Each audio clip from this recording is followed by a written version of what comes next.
Ladies and gentlemen, we are horribly sorry for all these technical difficulties right now as we are trying our best to keep ourselves on the air.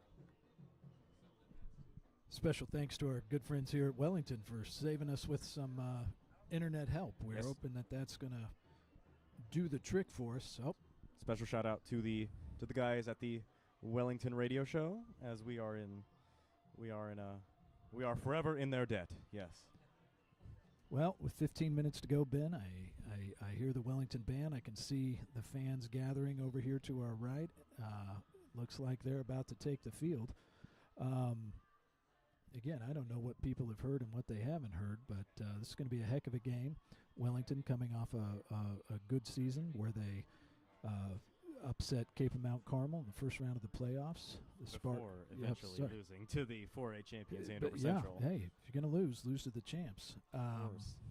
So, yeah, this is going to be a great game. You mentioned before that both teams have new starting quarterbacks, so that will be very interesting. And they're going to be new faces, I'm sure, on both sides of the ball. So, should be a heck of a game.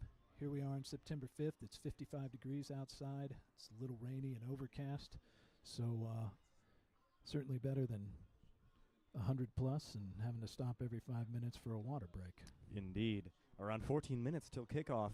Let's roll with this pregame show as we have been so rudely interrupted by our Wi-Fi multiple times. Let's give you some previews. Girls tennis, amazing pedigree for these collegiate Spartans as they look to take another state title and get one under their belts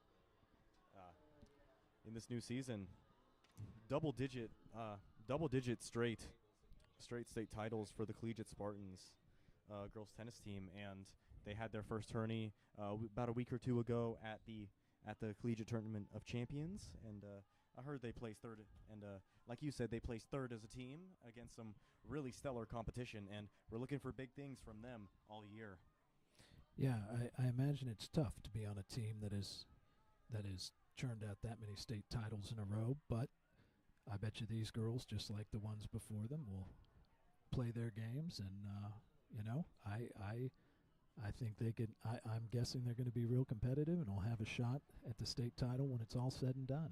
Indeed, they will. Now to upper school cross country, the team of yours truly. That's right. Ben's a cross country runner. They're going to get started tomorrow morning, 9 a.m. They're going to be at Clapp. It used to be a golf course. I don't know what we call it anymore. Clapp Park, I suppose. And Ben, is this a big meet? Who all's going to be at this one? Oh, this is an extremely competitive meet. Lots and lots of 5 and 4A competition, 5, 4A, and 6A competition. You've got teams like Gardner Edgerton, up near the Kansas City area, Olathe North, Olathe South, Cape and Mount Carmel. I'm pretty sure Bishop Carroll's going to be there as well. If not, yeah, I believe Bishop Carroll's going to be there, as well as others like the incredibly prolific Trinity Academy cross-country program. They have been awfully good lately, haven't they? Indeed, they have. All right. Well, best of luck to you and the others as they get to running. I know you guys have been working hard all off season and are ready to go. I'm going to be out there tomorrow morning, so I look forward to seeing it on what is a large team, a large cross-country team for us this year. Indeed, 7 freshmen this year, so the future looks bright for Spartan cross country, as I have had the pleasure of practicing with all those great runners. So be on the lookout for this team. We might turn some heads. Now to upper school volleyball, girls volleyball, that is 4-2 to start the year. Much of it led by Duke commit Carlisle Johnson, and I mean, when you have a D1 volleyball commit, it's hard to not have a little bit of umph in your system. Absolutely. Carlisle's a tremendous player, surrounded by a lot of other really good volleyball players who have been working hard during the off season, and it was fun to see them play in the first couple of matches they look like they're having a blast. Relaxed, getting after everything, and when given the opportunity, they can score points. And to your point, yeah, when you have somebody like Carlisle, who, if you set it up there for her, she's going to drop it down, and probably people aren't going to return it. That does indeed help. So, but Carlisle's surrounded by a lot of other great players, and look forward to seeing how they continue to do this year. Indeed.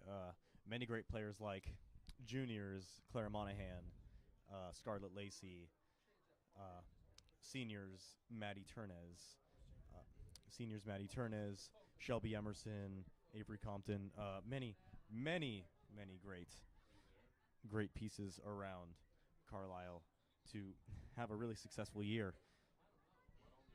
Yeah, absolutely. It's going to be fun, and we'll try to keep everybody posted as we move through the football season. We'll be giving you updates.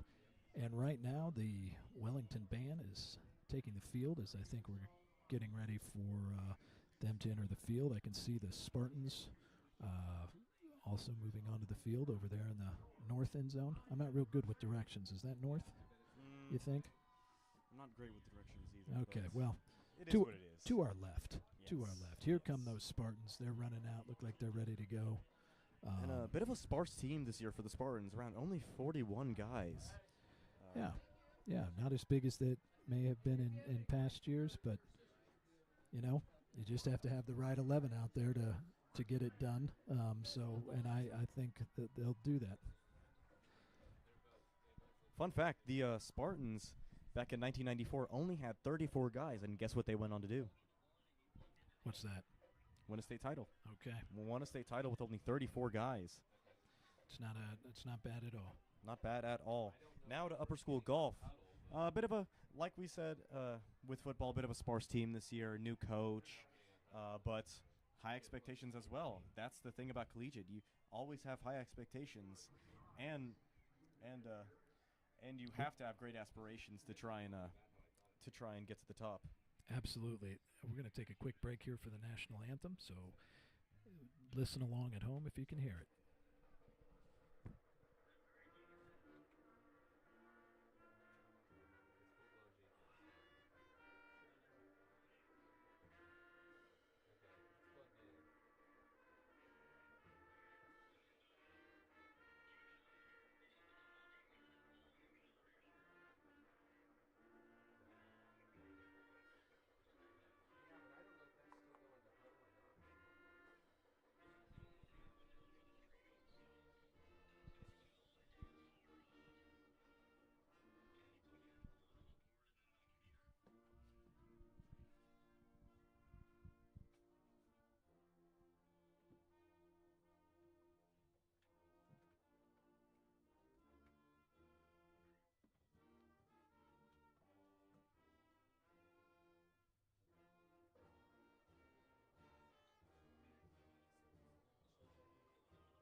Great job by the Wellington band, all covered in their rain gear, including their instruments. So that was impressive.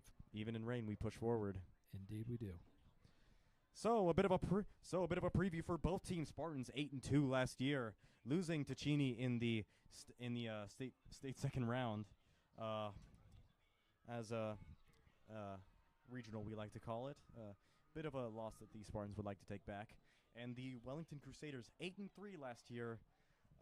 Great record for them considering their past few seasons, and they were able to make a statement win against traditionally 5A school Capon, and eventually losing in the quarterfinals to the and future champions Andover State Andover Central Jaguars. So both high expectations for these teams this year. Wellington losing a lot of skill talent as well as collegiate. Both of them new starting quarterbacks this year, but there are always players to watch that are returning. For Wellington, look out for the middle linebacker, Colton Bannister. He led the team in tackles per game last year with almost 10 per, which is a great stat, which is a great amount for high school. Milo Elder, look out for him at D end. He had 2 sacks last year and caused quite a few problems for the Spartans in that opening game. And look out for their running back, Jalik Armstrong, 458 rushing yards. Their leading rusher didn't play in that game against the Spartans, but probably would have made an impact if he had. The Spartans might be a little lucky that they didn't play, and we see the Wellington Crusaders going out of the tunnel made by their cheerleaders and their fans. As we see their fans coming back in their boxing attire. I guess that was the theme for tonight for them. As a big team this year for the Crusaders, and they'll be a force to be reckoned with for the Spartans. Many good linemen returning from last year. Most of their entire offensive line, in fact, but missing all that skill talent might come back to hurt them. And the Spartans, look out for Sebastian Hines-Turner, all-league receiver last year, 556 receiving yards, led the team. He's a big, lanky target.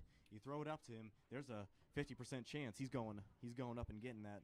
Julian Johnson led the team in I don't think he led the team in rushing yards last year. I'm pretty sure that was Harrison Simon, but he had 472 rushing yards and a great, reliable back to carry the ball. Now a senior. AJ Batiste, he's definitely made strides towards becoming a very, very good player. Very good receiver. I'm pretty sure he was offered by Drake, actually, the Drake Bulldogs, just a while back. Well, Ben, the captains are out to midfield for the coin flip. We'll tell you soon here who's going to receive the opening kickoff, which direction they'll be going. Even though neither Ben or I are great at directions, we'll tell you left and right, at least according to us. Indeed. And another player to look out for is Landon Langston, the new quarterback for the Spartans, a stellar JV guy. He was I played with him in many JV games, and he had great arm talent and great legs. He was very much a dual threat guy, and a big X factor in this game could be Collegiate's front 3D linemen. Moving from a 4-3 to a 3-4 is a bit of a change, but the Spartans, I'm sure that they'll pick up to it pretty soon. Look out for, like we said, be on the lookout for Ali Al-Sukin, Logan Clay, and Gavin Turo. Those big 3 guys in the middle stopping them runs and passes.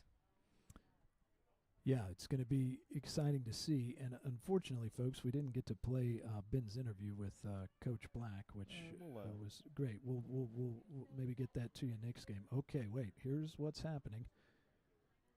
It looks like. Sorry, the anticipation. Collegiate defers on the coin flip.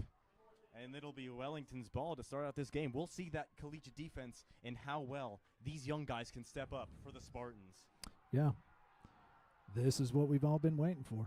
Should be exciting. Both teams are hype as heck right now. And this is going to be an exciting one, Mr. Ashbrook. Yeah, I'm looking forward to it. See Nate Toon over there getting himself warmed up to boot this opening kickoff. I've heard good things about him in the linebacker room. Oh, outstanding. So going to see some linebacking duties as well. This guy's got a lead foot. He can rocket the ball, and I think it's important if you can pin him back deep on the kickoff. That's a great thing. So we'll see how Nate and the boys do here in just a minute. And a lot of keys to this game. Whose skill positions will prevail in this game? Can Collegiate's defensive pressure get to the inexperienced quarterback Elmore? Very much these teams are mirror reflections of each other in play style and in pedigree. Yeah, absolutely.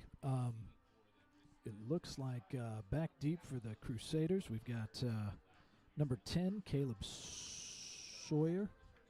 I think that's what that is. Maybe that's a 13. And also, we'll try to get the number for you. Two people back deep to receive. Yes, and collegiate, no losses to Wellington in football since 2018. 6 wins, trying to go on 7. Wellington last year, close as it came to beating collegiate in those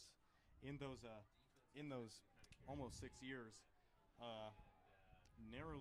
Spartans narrowly got away with a 3-point win.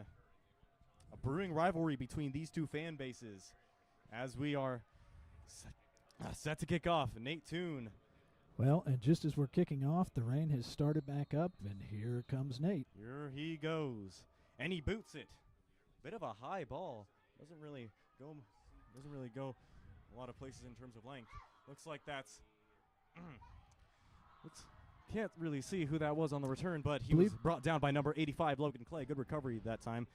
Looks like Isaac Vanderberg almost got in to disrupt that play. And we will see that Spartan front 3 D lineman in action this first time. Yeah, I believe that was Caleb Sawyer on the return. Caught it at the 10 and got out to about the 22-yard line. So first down and 10 for Wellington on the 22. And here we go. Their starting quarterback. Looks like it's in shotgun. Number 11, it's a jet sweep to number 10. Looks like that's Caleb Sawyer. Number 10, Caleb Sawyer, getting obliterated by Sebastian Hines-Turner. He's the former corner moving to safety. Looks like Sawyer got around 2 to 3 on that play. It'll be about 2nd and 8. Spartans, pretty good coming out early. Now it's a snap to Jamar Armstrong. He tries to cut it up. He's brought down by a few Spartans. Looks like he'll get the first down. Just cut it up one of those gaps that those big linemen can create for him. And the Spartans having a little bit of trouble to stop the run early on. Yeah, it was a strong run for the first down. Wellington's back under center and ready to go. Moving pretty quickly here to start the game. Looks like it's Elmore in shotgun. To his right is Armstrong. He takes it for a little bit of a run. Nice second effort there. Stopped after just a couple yards, but he battled through and gets a gain of about, looks like 8 or 9. 2nd and 2 at the 40-yard line for the Crusaders. Again, I don't know if we'd call this a hurry-up offense, but no huddle for the Looks Crusaders. like it's Elmore, his first pass of the game. He gets it complete. Well, for a first pass, not bad for Colton Elmore. He gets it out to. Looks like that was Easton Lens. Let's see that. It was 18. Oh. Rogan Weta with the catch. Got the first down. Gain of looked like 11 or 12. Yep. First down and 10 for Wellington on the 47. Getting scary close to midfield. And the Spartans have not had an answer so far. 10-13 remaining. Looks like it's Elmore. Pitches it to Armstrong. He evades a tackle or two, and he gains about 3. Yeah, he that looked like maybe a misplay there, or maybe Wellington wasn't sure what was happening. But a little bit of hesitation there from Elmore. Sure trying was. Trying to see whether it was a pass or a pitch. Yeah, Armstrong still picked up a couple yards. It's 2nd and 8. Spartans really need to stop. Really need to stop to set the tone. Elmore handing it off to Armstrong. Spartans need to try and recover. Armstrong breaking a tackle. He goes all the way down to the 25-yard line. Spartans have not had an answer for this Wellington run offense. A.J. Batiste forced him out of bounds there. Nice run. Spartans have so far not had an answer for this big O-line and run game by the Crusaders. Now it's Elmore in shotgun. Armstrong to his left, hands it up the middle. He is brought down. Looks like a gain of almost about 5. Second and 5. Looks like Coach Beerus over there is not very happy. 9:10 remaining in the first quarter. Ball's on the Spartan 20-yard line.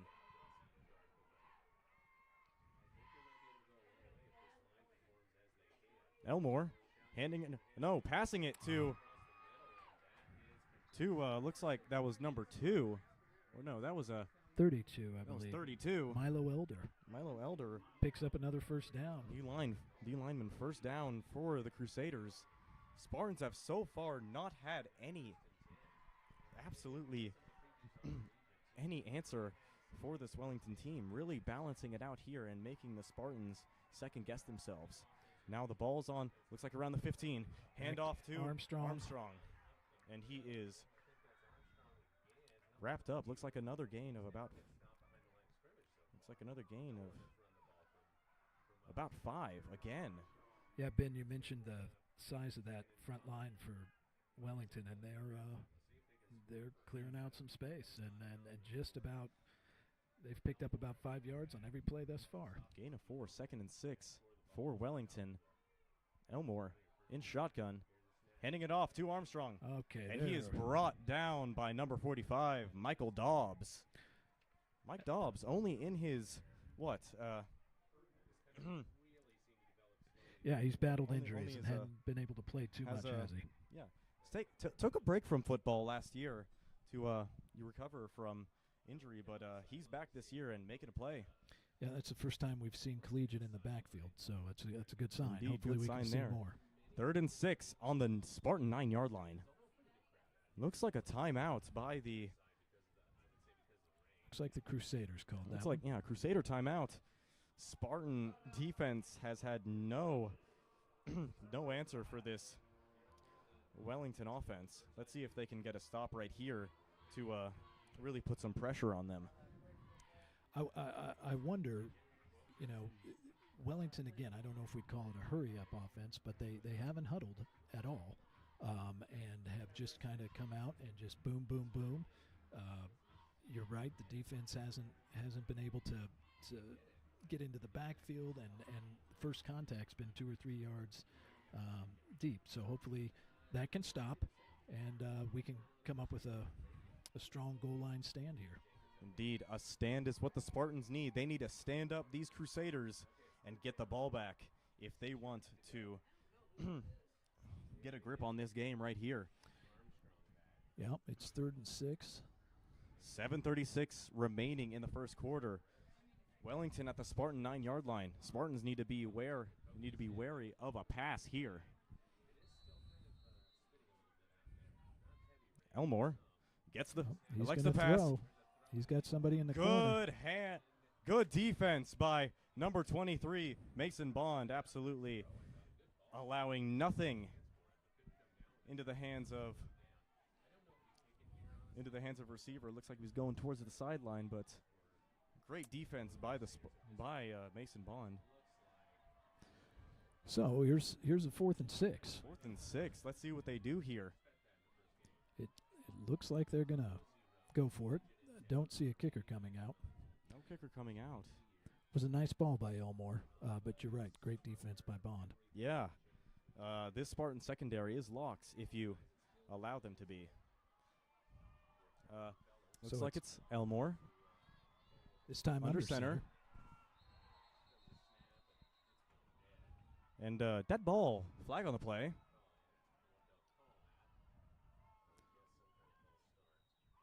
Looks like a false start on the Wellington Crusaders. Spartans getting a break here.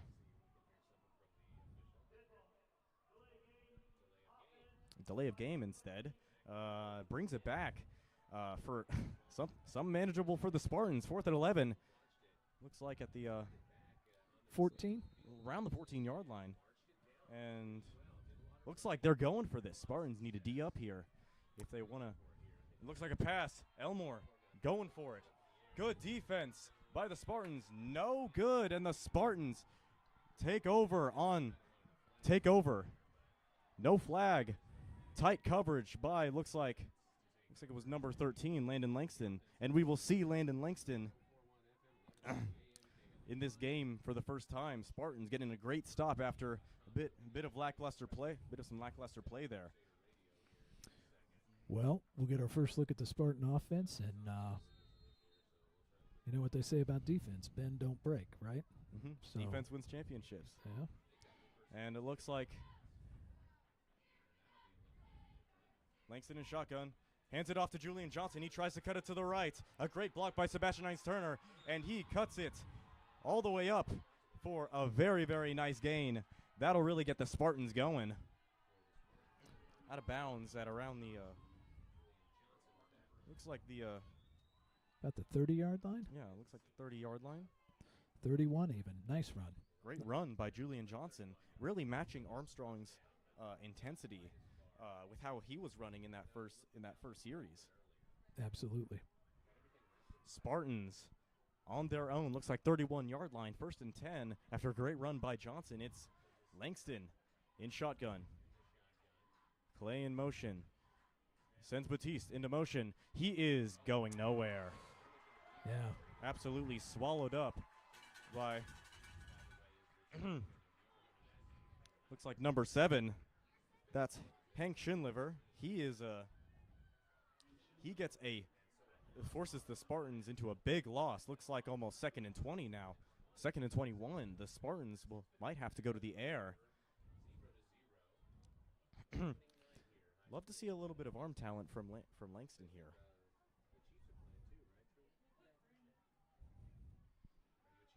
Langston in shotgun. Clay in motion. Johnson. Looks like it's Langston to pass. Langston looking rolling out, throwing. Incomplete. Intended for A.J. Batiste. And looks like number 7, Hank Schindliver, getting in his face right there.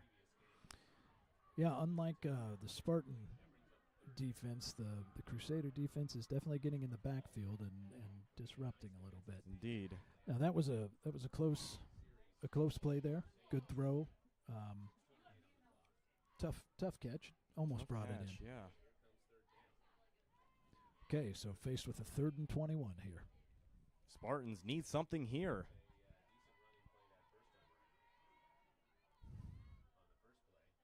Langston goes back in shotgun. Johnson to his left. Likes the pass. And it's a flag. Looks like that's procedure.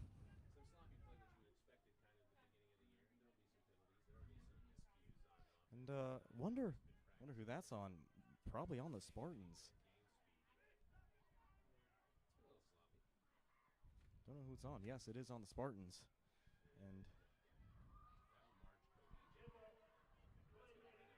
delay of game by Collegiate, and backs them all the way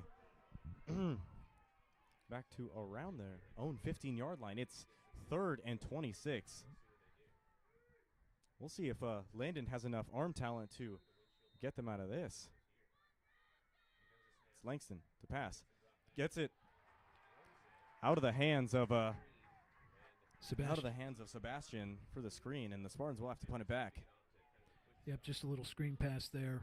Ball was a little high and I'm sure a little slippery, so. Looks like it's Landon himself to punt. Yep. Well, that was what we had last year. Yes, Harrison punting. Indeed. So a stop by both defenses, and now there's no one back deep for the Crusaders.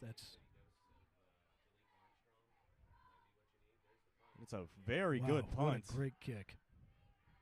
Rolls around and eventually drops at the 38-yard line of the Crusaders. A very fair punt by Landon Langston. And the Spartans will have another opportunity to prove themselves on defense.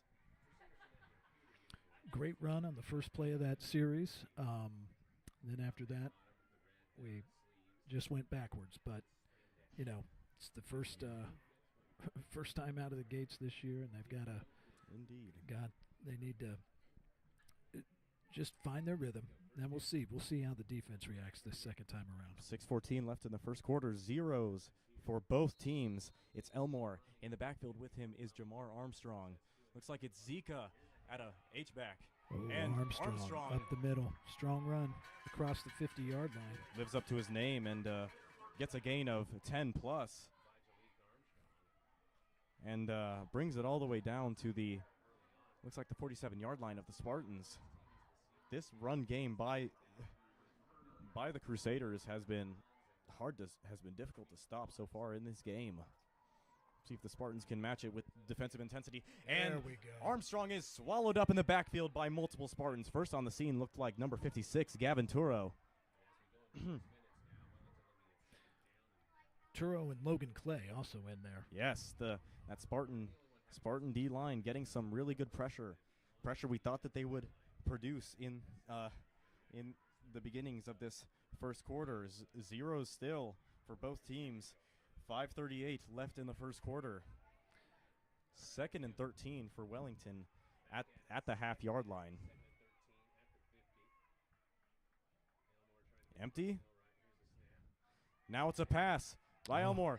No one there to defend number 2, Zika, and he gets it all the way to around the 25 for a first down for the Crusaders, and a big first down at that. No one was guarding the H back there, so yeah, Wellington made him pay. They did. It was a nice fake handoff to Armstrong as he came by, and that opened it up on the left side.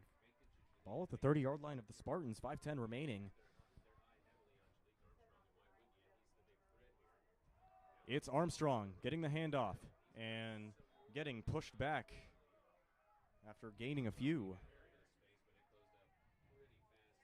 And looks like a gain of about 1. 2nd and 9. 4:47 remaining. Zeros for both teams. It's 2nd and 9 for the Crusaders. Spartans still searching for answers here. Elmore in the backfield with Armstrong. Oh. Looks like a false start. Flag.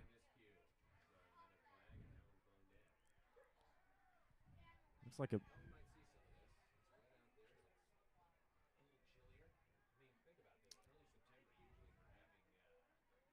like a penalty on the Crusaders. Might bring them back a little bit. Another dead ball on the Crusaders brings them back to about the 34-yard line of the Spartans. 2nd and 14 with 4:31 remaining in the first quarter. It's Elmore looking to pass. Gets it to nice move.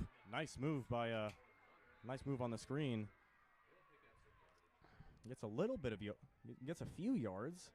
Brings it back to the original about the original line of scrimmage. 3rd and 10 at the 30-yard line.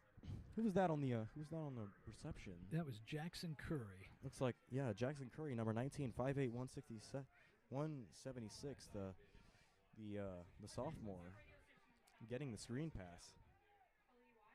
So we're looking at a 3rd and 10. 3rd and 10. And the light rain continues to fall. Indeed. 3:48 left in the first quarter. It's Elmore in the backfield with number 37. Looks like that's number 37. That's Malachi Holloway. He gets a few yards after evading a gets some meager yards after evading a tackle from Gavin Turo. Looks like about 4th and 6, 4th and 7 around, and the Dukes are electing to go for it. Might try and catch the Spartans off guard here. Oh, and they catch them off guard. Spartans undisciplined there. Makes it more manageable for the Dukes.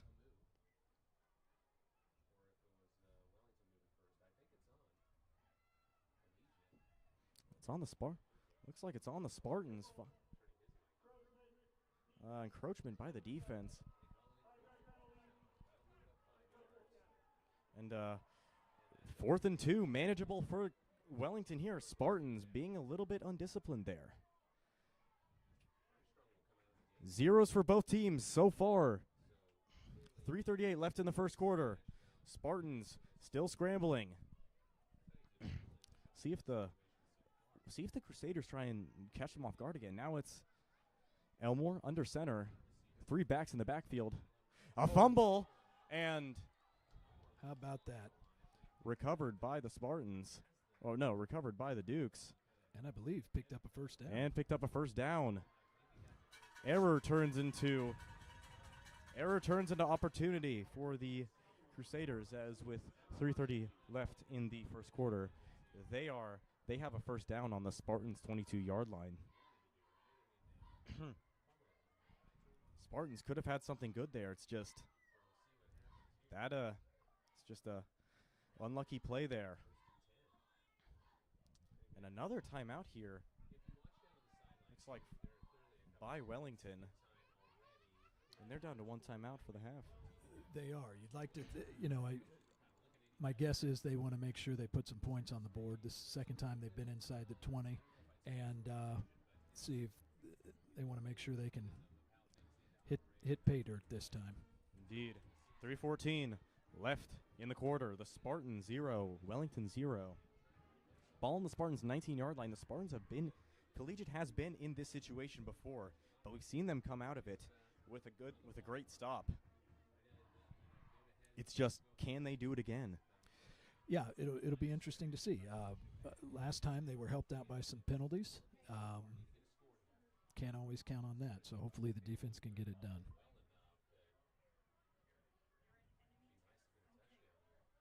And now, 19 yards to a touchdown for Wellington. Let's see if the Spartans can capitalize and maybe take the ball back. 1st and 10. Elmore sends a man into motion. Passes it to Cole Zika, number 2, for the touchdown for Wellington. Gets the first points of the game, and an unfortunate turn of events for the Spartans. Just got him off guard with the play action, and 6 points for the Crusaders. Spartans need a rebound after this one. Yeah, that was a quick hit. Well played.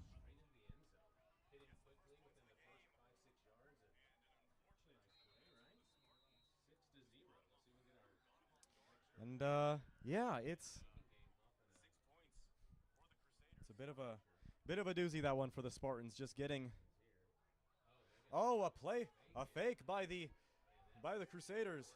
Oh, Almost skyhooked in the air by the holder, almost caught, but batted down by Sebastian Hines-Turner, and it's 0-6. Spartans need to recover from this one. 6-0. The Crusaders lead, but the Spartans get some luck on the on a botched bit of a botched extra point. 3:08 left in the first quarter. Spartans down 0-6. Can they recover from this? well, I certainly think they can. Still several minutes left here in the first quarter. They get to get the offense back on the field, and hopefully a decent kickoff return will put them in good field position. Yeah, you never know when one of those failed extra points could come back to haunt you. Okay, back deep for Spartans. Looks like it's number 6, Ethan Iser, and number 5, Isaac Vanderberg. Iser, the sophomore, and Vanderberg, the senior. Looks like it's Fisher Elder who'll be kicking it away for the Crusaders. I've seen him pooch a little bit in practice, so we'll see him. We'll see if he can give the Spartans something good. Gets a bit of a pooch, and Iser slow to pick it up, but he evades a couple tacklers, and he is brought down at around the 23-yard line. And the Spartans will take over from there. Landon Langston needing to atone for his errors after a bit of a lackluster passing first drive. Yeah, it's not great throwing conditions. I thought both of his throws were close. We'll see. We'll see here. Let's see if we can settle down and get a sustained drive going. Spartans at their own 23. Landon in the gun with Johnson. Johnson takes it himself. He cuts to the left, and he gets a few yards, but it's meager yardage. Looks like a gain of about 2. 2nd and 8 at the 25-yard line. 2:44 remaining in this first quarter. Wellington 6, Spartan 0. The Spartans have tried to utilize the passing game in limited attempts so far, but not so much success. It's a high pass over the head of AJ Batiste, trying to get a screenplay there, but Landon Langston, rain might be affecting him more than the Spartans would have hoped. Well, I think several Crusaders in the backfield there too may have hurried that throw. Indeed. Right now, and there's a long way to go, in the battle of the lines, Wellington has the advantage. Indeed. They go back to a wide formation with one back. It's Johnson. Landon fumbles the ball, recovers it himself, looks to pass, and it is no good. Intended for AJ Batiste, fell right at his feet. But and the Spartans will look to punt it away yet again. Not a great start here for Collegiate, as the rain seems to be really affecting them here.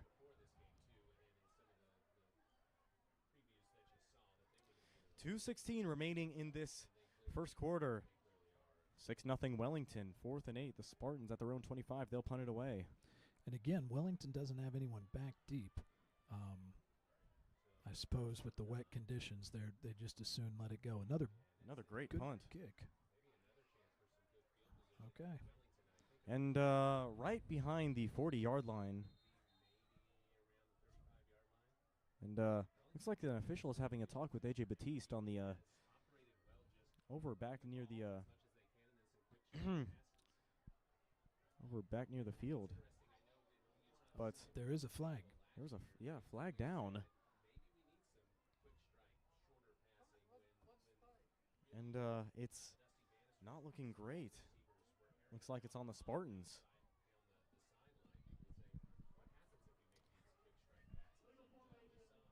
An illegal formation penalty on the Spartans. It's a replay of the down. But the Spartans still backed up. 4th and 13 at their own 20. 6-0 Wellington. And the Spartans, they need to respond on defense if they want to get a grip on this game. It's another good punt by Langston.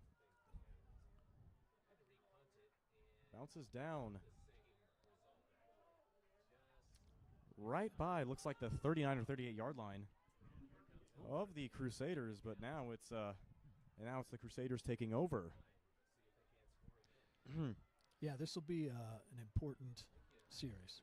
The Spartans would love to shut this down. A 3-and-out would be great. Certainly, no more points on the board here in the first quarter would be fantastic. Indeed, Spartan front three, trying to make something work here. Elmore hands it off to Armstrong, and another big run. Another big run for Armstrong. He might go the distance, and he will go the distance. 12-0 for the Crusaders. The Spartans, that is the last thing they wanted. And it is not a good look for the Spartans out here. 12-0.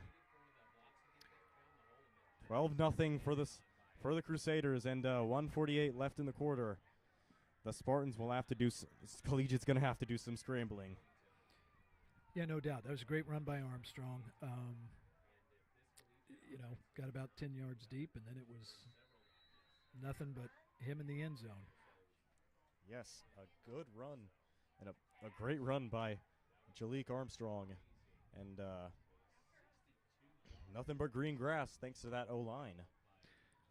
And it looks Wellington's going to go for 2 here. Going for 2, trying to make it 14-0. Elmore hands it off to Armstrong, and he Barrels his way in for 2. 14-0. The Spartans are definitely scrambling here. Yeah, the momentum is with Wellington right now, and they are excited about what's happening. Spartans look a little dejected, but hey, there's a long way to go. We just need to find our rhythm, and the Spartans need something right now. They need something, that's for sure. 1:48 left in the first quarter, 14-0.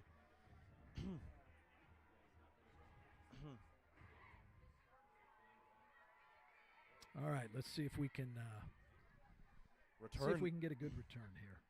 Get some good field position. At least a return in this rain.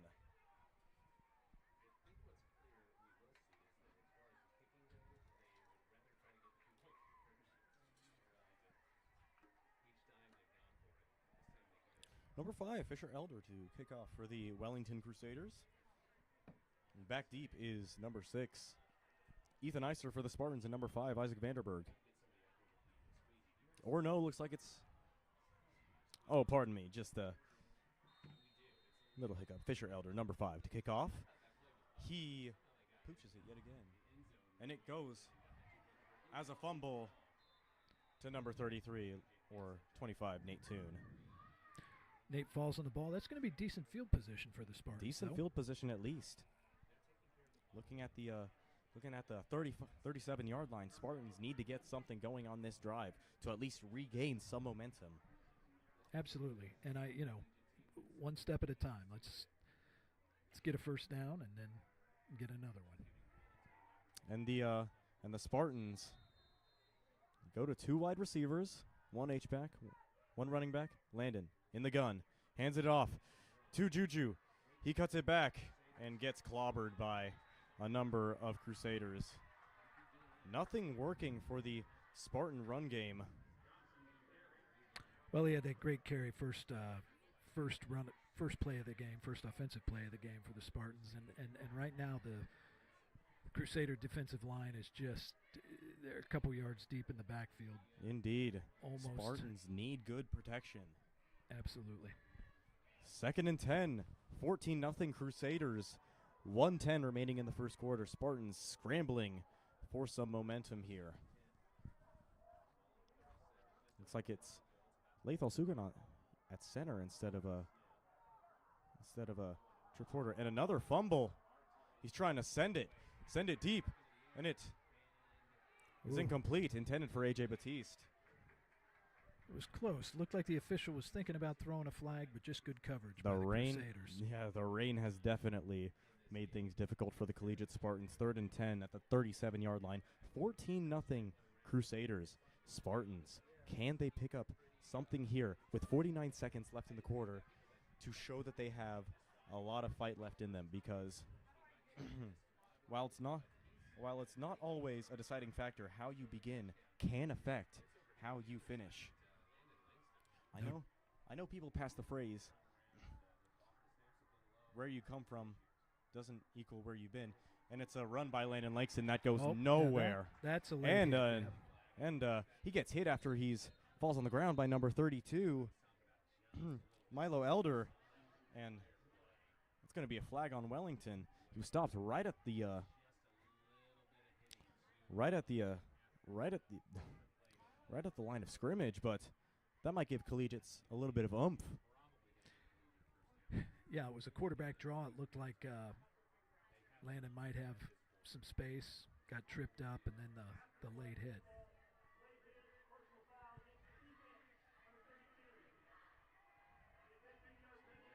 A 15-yard penalty off of an unsportsmanlike conduct call against Milo Elder, and it's a first down for the Spartans, a real big break that they needed. 14-0.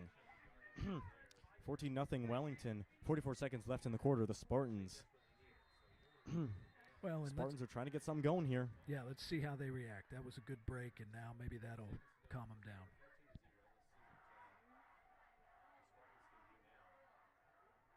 Looks like it's in the shotgun.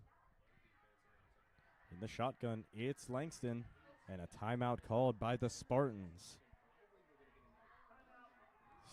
Collegiate just looks really discombobulated here, Mr. A. Well, I think so. It's first game of the year. That's always tough. But again, they just need to. We got a first down via the penalty, so that helps. And now hopefully they can start to find their rhythm and pick up another first down. That last throw by Landon that was incomplete. He threw the ball 30 yards, heck of an arm, and it was close. So hopefully we can connect on some of those. Maybe get Julian,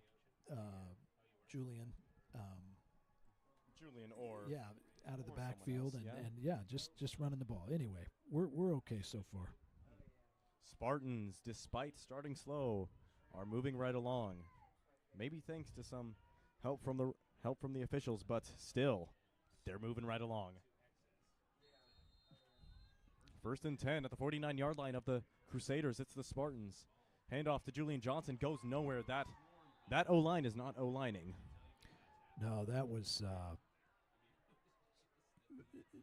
Julian was met immediately by the defensive stop there by the Crusaders, and he has to have a little room to be able to get started. Hopefully, swallowed up like an egg roll at a restaurant. There you go. And that will be the quarter, ladies and gentlemen. 14-0. The Wellington Crusaders have gone off to quite a start here, as it's zeros for the first quarter. Well, it's been a while since we've seen the Spartans in this position first game of the year, but it's going to build some character. I'm sure the coaches are going to tell them to relax, follow the plan, and again, hopefully we can see some forward momentum here very soon. The conditions definitely don't look ideal. The rain continues to fall. The windows we're looking out of are full of raindrops, making it a little difficult for us to see. So I can't imagine what it's like to try to play out there. The ceiling tiles look like they're about to fold in on themselves. They'll be all right. Yeah, we'll be fine. We'll be fine. Yeah, we know how the Spartans feel about rain, so. Indeed, it is not always our friend. Nope-bitty nope. 2nd and 14 at the 47-yard line of the Collegiate Spartans after a bit of a rough blow-up by the Crusaders. Well, and you've got to hand it to Wellington. Their defense is they're winning the battle right now. They are winning the battle. It's Langston in the backfield with Johnson, looking for something here. Likes to take it. Fires it to A.J. Batiste. He gets some really good yardage. I'm pretty sure that's the first completion this game for Landon Langston. And A.J. Batiste takes it to the that was a great about a 9-yard gain. Looks about 10 yards. Looks like a 9-yard gain, about 9-10 yards. 3rd and 4 47-yard line of the Crusaders. 11:30 ticks off in the second quarter. 14-0 Wellington. Landon likes the pass, gets it to Bond. He catches it for the first down. Nice little comeback route by Mason Bond, and the Spartans are getting something going. The arm of Landon Langston is not deceiving us. Nope. Second first down of the game. We needed it. And, inside the Wellington 40-yard line. Haven't been here before. It's nice to be here, and let's keep it going. 14-0, 11:23 left in the half. Pardon me. Spartans at the Wellington 38-yard line. And now it's Landon looking for Ethan Eisler, and he brings it toe taps it. And looks like a flag down at the yard line. Might have been. See what happened? See what happened there?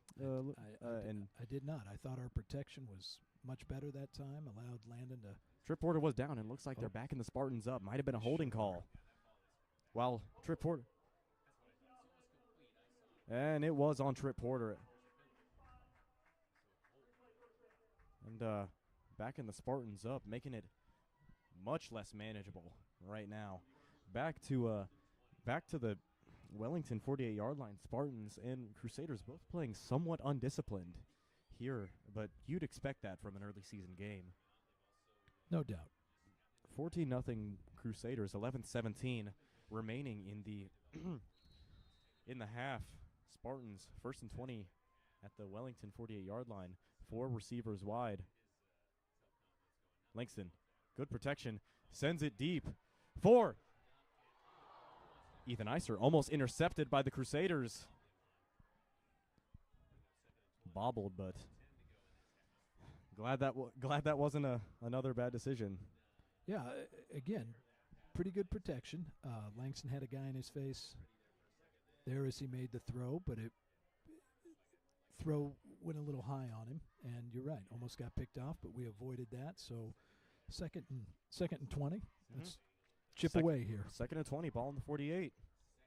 14-0 for the Crusaders. And it's Langston in the backfield with Johnson. Gives it to Johnson. He's got some blockers. Oh, that's a he nice tries to move. take it up, but hits a few moves and is brought down after around, looks like a 5-yard gain, 3 to 5 yard gain, down at the down at the 44-yard line of the Crusaders. 3rd and 16. It's a long one for the Spartans. I don't know, Ben. At this point in the game, I know we're still near midfield, but this may be 2 down territory. But, we'll see. We'll see indeed. Spartans going back to a 4-wide set. Landon and Johnson in the backfield. Alexa snap. Receives some pressure, and it is overthrown. Intended for Mason Bond. Yep. But Bond was open. We do have a flag on the play. Flag on the play. That might be another. Looks like that's another penalty on the Spartan O-line. And the Spartans did not want. And that's Trip Porter again, the center, with another hold. And it's unfortunate that the Spartans are having to reclaim so much ground, but it looks like they'll be punting it away. So Wellington declined the penalty, it looks like. Indeed. Looks like it's Landon Langston back to punt. Punting from the Wellington 44-yard line off of a 4th and out. Just pooches it enough. Lets it roll just a little bit. It's going to be inside the 5-yard line. Yep. Great punt. Great punt. Pins the Crusaders back. Hopefully the Spartans can capitalize off of that. 10-11 remaining in the half. Yeah, and this on this series we need to see the Spartan defense step up a little bit. It'd be great to get a 3 and out, or certainly keep the Crusaders pinned back deep in their territory. Absolutely. So we can take over. Wellington at their own 5, 1st and 10. It's Elmore. Oh, fakes fake the pitch and is brought down by a multitude of Spartans. Still picked up. He's fighting for yards, but that is the opposite thing that the Spartans want right now. They want to quiet this. They want to quiet this barking from Wellington. Yep. 3-yard gain on the play, 2nd and 7 at the 8-yard line of Wellington. 14-0 Dukes. 9:42 left in the half. Elmore. Jalik Armstrong behind him. And he barrels straight forward, but goes for, looks like, no gain. Yeah, Collegiate line did a nice job that time. Indeed, 9:23 remaining in the half. 14-0 Crusaders. Looked like Blake Sproul in there to start the stop, and joined by a host of other Spartans. Okay, this would be a big 3rd and 6. 1-yard gain. It's 3rd and 6 at the 7-yard line of the Crusaders. It's Colton Elmore. Spartans need to stop here. Elmore in the backfield with Armstrong. Play action, maybe. But it is instead simply a handoff. There we go. And Armstrong is driven all the way back into the end zone for the Spartans. Might have been some contact after the whistle, but Yeah, that was Carson Malaise and Blake Sproul again. Carson Malaise getting his first start in a varsity uniform as a junior. And punting it away will be the Dukes with 8:26 left in the quarter. 8:21 left in the half. So Ethan Eister's back deep to return the punt. Indeed. We'll see. This ball's going to be slippery, so we need to be careful here. But a heck of a defensive stand, and I must say, I think the Spartans are, they just look a little more in control. And flag on the play. That's going to be a delay of game Delay again. of game by the Crusaders. Backs them deeper into their own territory. Ball's now on their 4-yard line. And that works wonders for the Spartans.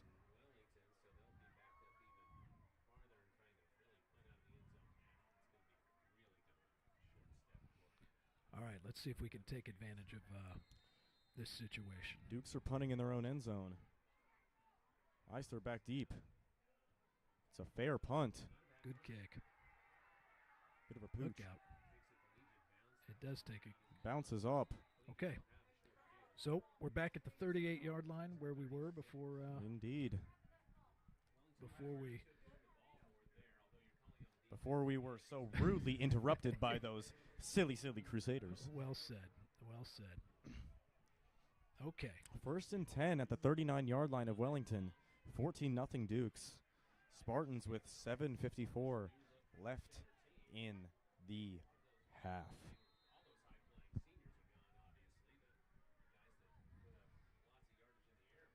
Langston in the backfield with Johnson. Langston bobbled it a bit, but gets it to Seabass. Seabass looking for some room. Might have wanted to cut it left a little bit, but he cut it right and is brought down for, looks like a gain of about 6 or 5. Yeah. Looks like a 6-yard gain on the play. We will take that every time. 2nd and 4. Ball on the 33. 7:30 remaining in the half. 14-0 Wellington. Langston. Johnson in the backfield. Throws it to Seabass, and it is caught for a first down, and he's fighting for a little bit more. Great on Seabass for being dynamic.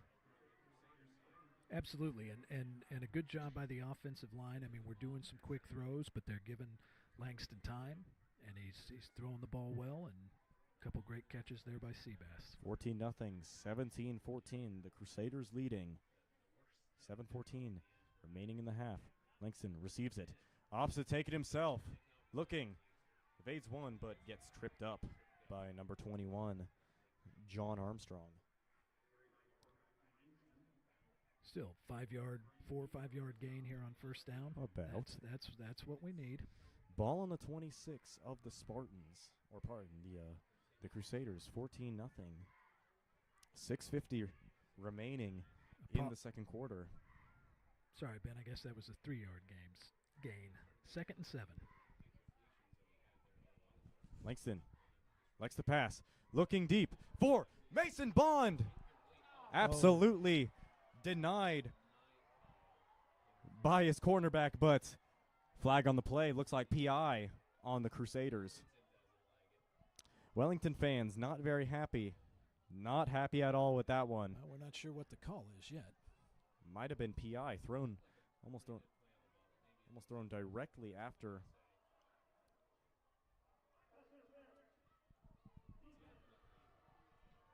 And boos and jeers by the Crusader faithful as the Spartans get a bit of a bailout there and are moving up to some greener pastures, also known as better field position. And they're up at the 12-yard line.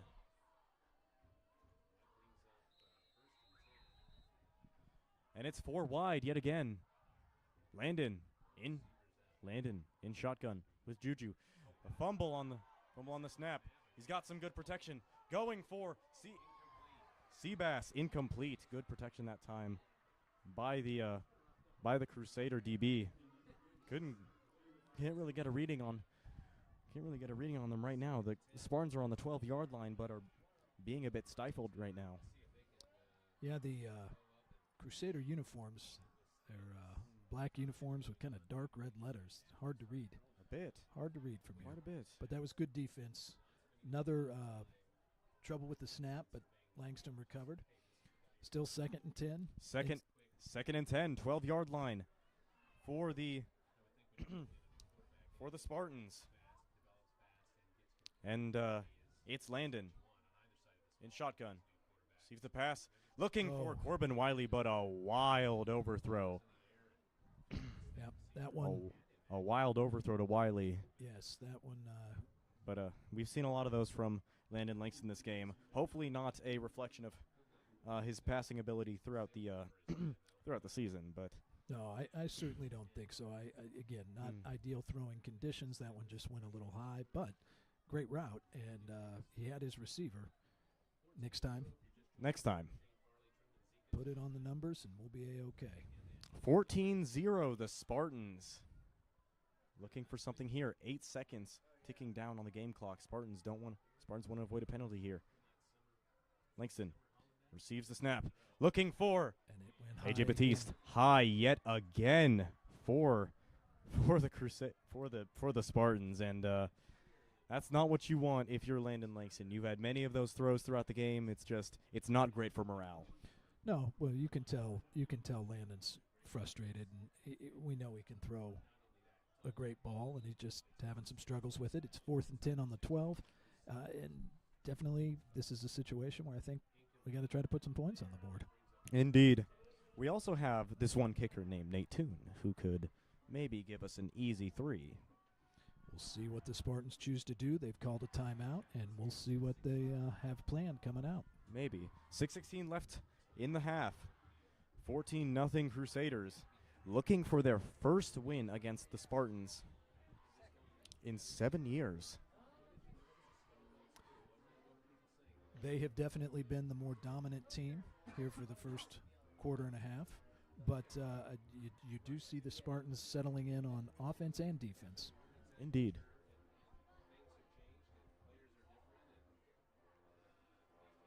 For those who weren't listening before, I want to let you know that the collegiate cross-country team will be running tomorrow morning at 9 a.m. at Clapp Park. Clapp Park, yep. Clapp Park in downtown Wichita. Wow, downtown. Harry and I don't know, maybe Harry and Oliver. Yeah, I'm not super familiar with the area, yeah, but no. yeah. As someone who grew up playing golf there, yeah, it's a good spot. And it looks like the Spartans are being courageous and going for it.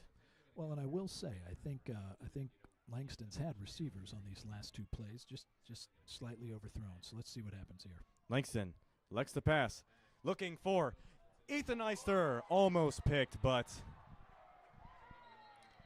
no good. Another flag on the play. Looks like this will be another unsportsmanlike conduct penalty on the Crusaders. Not gonna lie, Milo Elder needs to chill. I didn't see the play. I'm pretty sure that might be the roughing the passer that time. That is the one that really, that's always the call that really, gets the crowd excited in a negative way. Absolutely, but now we've got it 1st and goal at the 6. Lucky break for the Spartans. Yes, indeed. Might want to see them go to a passing set right now. 1st and 10 on the 3-yard line. Or 1st and goal, pardon. Oh, 1st and goal 6-yard line. Yep. Landon in the backfield with Julian. Julian a bit quiet in these past few. And now it's Landon taking it up the middle, getting a good chunk of yardage.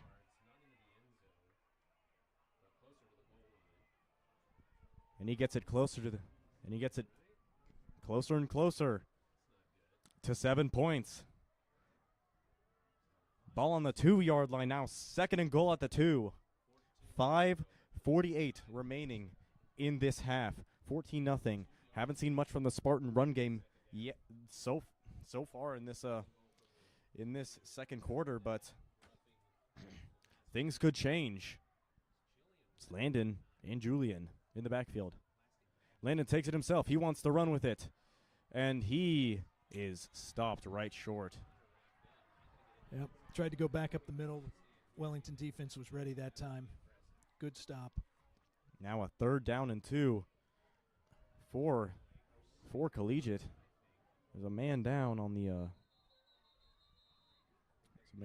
field for the Crusaders. It's 3rd down and 1 at the 1-yard line. Looks like that's Hank Schindliver for the Crusaders with I hope it's just a cramp. That's something you see a lot of in these first games of the year, especially when it's hotter than blazes out. Indeed. It's not that hot, but looks like I hope he's going to be okay. Looks like he'll be all right. And it's the Spartans looking to capitalize on a 3rd and goal at the 1-yard line. 14-0 in favor of the Crusaders. 5:10 remaining in the half. Yeah, these last 2 minutes on the clock have taken forever, but that benefits us. Julian Ooh. goes nowhere. Stopped by that linebacker core by the Crusaders. Yeah. Right behind the line of scrimmage. It's the first time we've seen them in the backfield here in the last 8 or 10 plays. It was pretty commonplace early on. 4th and 1. Spartans might have no choice but to go for this. This might send the Wellington crowd into a frenzy if they get the stop here. Spartans could use the points. 4th down and 4. And a timeout. It's always somewhat irritating. If someone takes a timeout before something big's about to happen. Just feels like they're delaying the inevitable, Well, we're trying to throw the momentum. Yep. We'll see. Obviously, the coach saw something, the way the Spartans were lined up. He didn't like it and decided to go back and talk about it with his team. Now we'll see what the Spartans draw up as they come out of the timeout. Really could use some points here.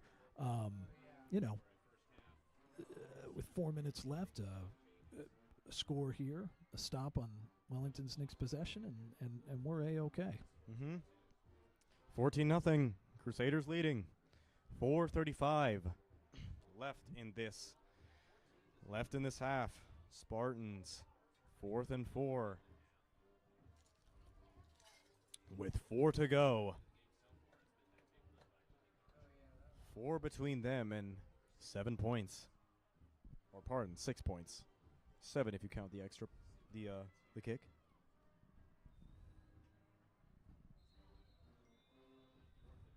And this rain has not let up. It's not raining hard, but it is raining consistently. All right, here come the Spartans out of the timeout. Spartans need this one right now. This is the golden opportunity to regain momentum. Landon in the backfield with Johnson. 4th and goal from the 4-yard line. Landon receives it, gets it to A.J. Batiste. Good for the touchdown. Nice little slant route there by A.J. Batiste to get the Spartans a nice little 6 points. Now, I think that might have been. Oh, that was Seabass. Heinz Turner, yeah. Pardon me, ladies and gentlemen. Sorry to the families of A.J. Batiste and Sebastian Heinz Turner. That is my bad. That is Sebastian Heinz Turner. And the Spartans regain some momentum here. They get 6 points. Nate Toon looking to give them an extra 1, make it 7. Isaac Vanderberg, the holder.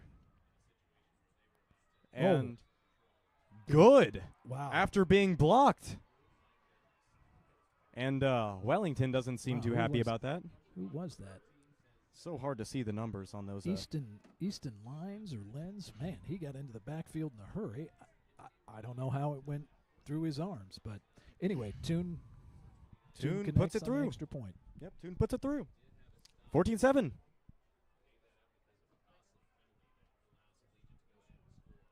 Spartans regaining some momentum after a few dreadful drives. And they'll have an opportunity to get the ball back and maybe give Wellington a taste of their own medicine. Well, that would be nice. 4:29 to go. Another defensive stop would be just what the Spartans need. Yes, indeed. Okay, for those of you who might be taping the Chiefs games at home, cover your ears. Here's a score update with 11 and a half minutes left in the second quarter. Chiefs find themselves down to the Chargers 10-0. And again, if you're taping that at home and I just ruined it, I apologize. And now it's Nate Toon to kick off for the Spartans. Already had a few good kicks in the rain. Well, one good kick in the rain. Let's see how he does it this one. It's a high flying one. Bounces and is into the hands of number 37. Looks like that's Malachi Holloway. Yeah, and nice. he returns it after evading a few tackles. Looked like Julian Johnson and Ben Alderson maybe there on the stop. Ben Alderson, the sophomore lineman, getting down there and putting the wham on Malachi Holloway. Okay, let's see if the Spartan defense is settled in here. Indeed. Let's see if that front three can get any pressure. 14-7, Wellington leads. It's a handoff to Holloway. He has a convoy and is brought down for a first. Like a 11-yard gain. And Wellington continues to show that they are not satisfied with just taking easy chunk yards. Nope, that was Holloway comes in, gets a 10-yard run, and now Jalik Armstrong's right back out there. Spartans need to be aware of Jalik Armstrong. They need to wrap up. Armstrong in the backfield with Elmore.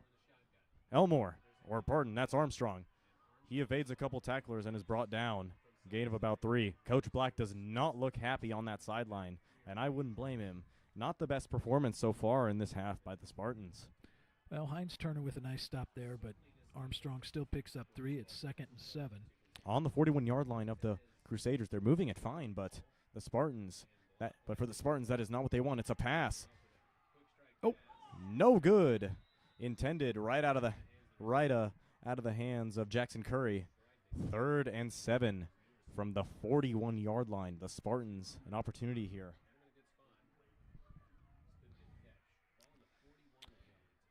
Yeah, receiver was open there.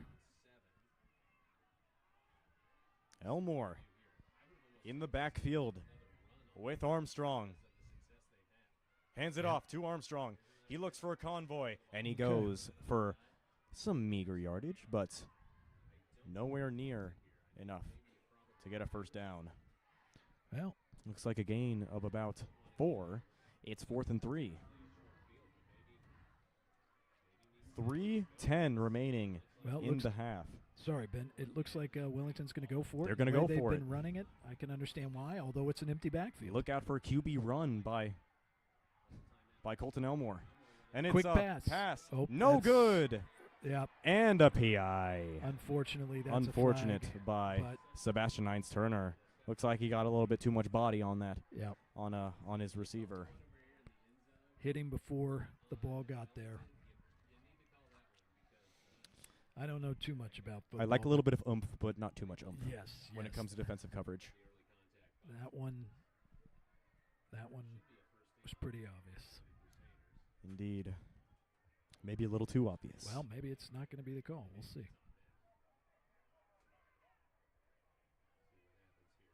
And looks like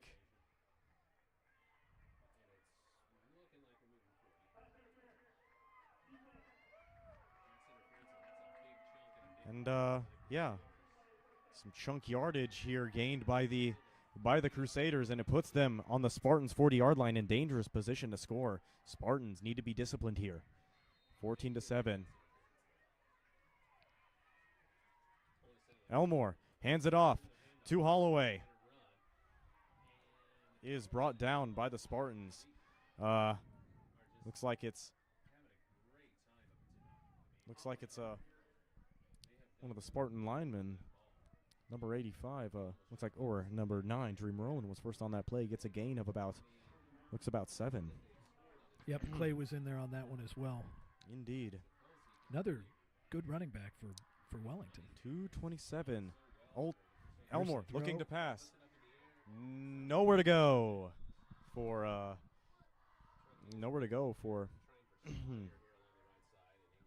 for the wide receiver. Great coverage yet again by Mason Bond. Yep, good coverage. Tried to throw it over his outside shoulder and threw it out of bounds. Here they go. Wellington's moving quick again on offense. Another third down, 2nd and 20, 14-7 Wellington. Elmore in the backfield with Armstrong. He hands it off. He takes it himself. And he goes out of bounds after gaining the first. And the Spartans have had no answer so far in this drive for the Crusaders. Yeah, the pass interference. That was a little iffy. Yeah, it certainly didn't help us. Now the Crusaders are running the ball pretty effectively. Okay, let's bend and don't, but not break right here. Indeed. I hear you. 2:14 remaining in the quarter. 14-7. Spartans looking to get a defensive stop here. It's Elmore looking to pass. Oh, he was under pressure. No good. Oh. And another PI by the Spartans. That was, oh lordy lord, that was not it by the official. That was great coverage, but correct me if I'm wrong. That's not a PI. Well, according to the official, it was, and therefore, unfortunately, it is. But I agree with you. That one was not as obvious as the first one. It looked like pretty good coverage to me. It's just undisciplined play by the Spartans, and it's giving Wellington opportunities to try and open this game up. Well, it's too bad. We had scored and tried to stem the momentum or switch the momentum, and now Wellington's knocking on the doorstep again. 14-yard line of the Spartans. 14-7, Wellington. First down. 2:06 remaining in the half. Looks like the official just stopped that on his own. I'm not sure what it was, but no penalty. And here we go, 1st and 10 from the 14. Here we go again. Now it's Elmore and Armstrong handing it off to Armstrong. Armstrong gets wrapped up and taken down by Carson Malaise. It's about a yard on the play. Looks like it's... Yeah, Armstrong broke a tackle in the backfield, but Malaise right there to limit him to no gain. Pardon me, just no gain on the play. Still, 2nd down and 10 from the 14-yard line of the Spartans for Wellington. 14-7, 1:34 remaining in the half. Elmore looking to pitch. Or he's going to keep it. He keeps it. But Gets to the 10, but we've got a flag. We've got a flag yet again, ladies and gentlemen. Looks like this one is going to be on the Crusaders. Yeah, it certainly looks like that's holding territory. Yep, that is holding. Yeah, you look in the dictionary for the definition of holding. That is the textbook definition of holding. Apologies to our Wellington correspondents if they hear any of this blasphemy over here. But it is holding. Well, tough break for the Crusaders. Good tough news break for the Crusaders, but great news for the Spartans. Absolutely. Yes, and it is 2nd and 20 from, looks like the 24-yard line of the Spartans. 1:22 remaining in the half. 14-7 Crusaders. They're still knocking on the door here. You can't let them get away with anything. Empty backfield. Elmore, look out for a QB run here. Uh-oh. And it is almost picked off by A.J. Batiste, looking for a bit of an out route from the tight end, but no good on the play. 3rd down and 20. Spartans having an opportunity here. 1 minute and 14 seconds remaining in the half. get a stop, you have an opportunity to maybe march it down. Maybe save your energy for that second half, but it's Elmore High snap. looking to pass, and it's a screen. Nice play. Okay, and he is stopped tripped at up. the 12. Nice Stopped play. at the 12 by, looks like, Sebastian. And It's a nice play there by Wellington. Still be fourth down. They're looking to go for it. They're up to the line of scrimmage, ready to go. Oh, timeout called by the Spartans. Indeed. 4th and 4. 4th and 4. Right inside the, looks like the 15-yard line for the Crusaders. 49 seconds remaining in this half. It is definitely a contest to see who can prevent the other the most. Yeah. It is. This is going to be a big play. If we can stop them here and limit the points going into halftime, come in with only down 7, I think that would be. I think we'd have to consider that a win, a momentum win, and we'll get the ball to start the second half. So hopefully we can stop them right here. And we see the players coming back on the field. The Spartans looking to get a stop here and keep the Wellington Crusaders from opening this game up. 49 seconds, 14-7. Like we said, 49 remaining in the half. 4th down and 4 inside the Spartan 10-yard line. Elmore trying to get something to Zika, and it's a touchdown for Wellington.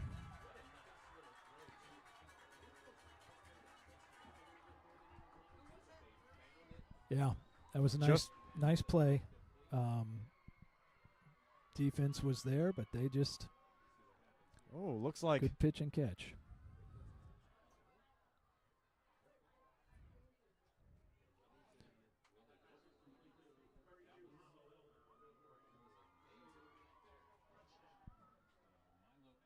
Looks like something might be up here.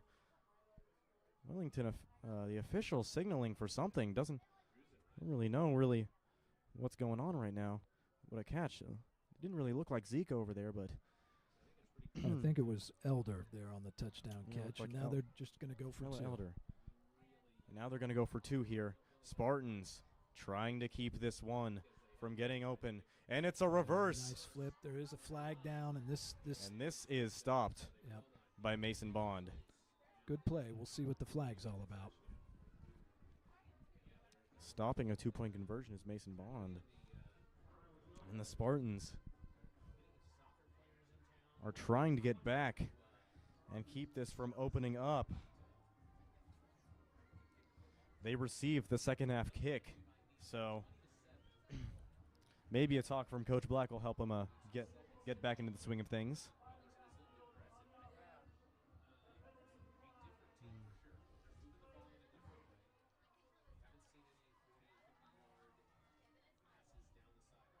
Spartans down 2 touchdowns here in the first half.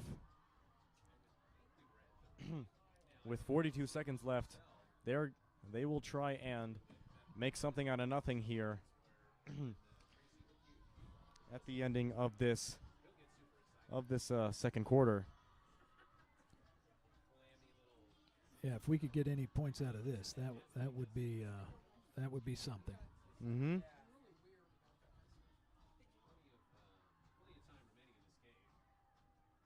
Looks like it's 5. Fisher Elder to kick off.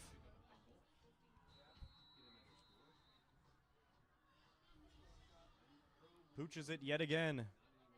It's fumbled by Isaac Vanderberg. We've seen quite a few of those in this game, and he's brought down at the 25-yard line. Spartans with 35 seconds to do something. Well, and Ben, as you look out into the lights, I mean, the rain just keeps coming down. And indeed.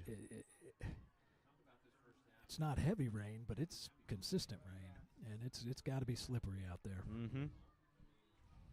Okay, so Do the Spartans just take a knee and come back out the next half, or I'd say be aggressive. Run a play, okay.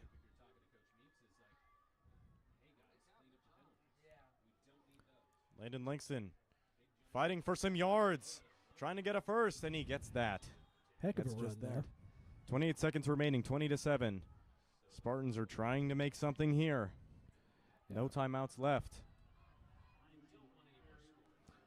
And now, Landon in shotgun. Receives it, looking. Gets it to Seabass. Out of bounds with 16 seconds left. Might have ticked off like 2 seconds there after Seabass went out of bounds, but it remains at 15 seconds.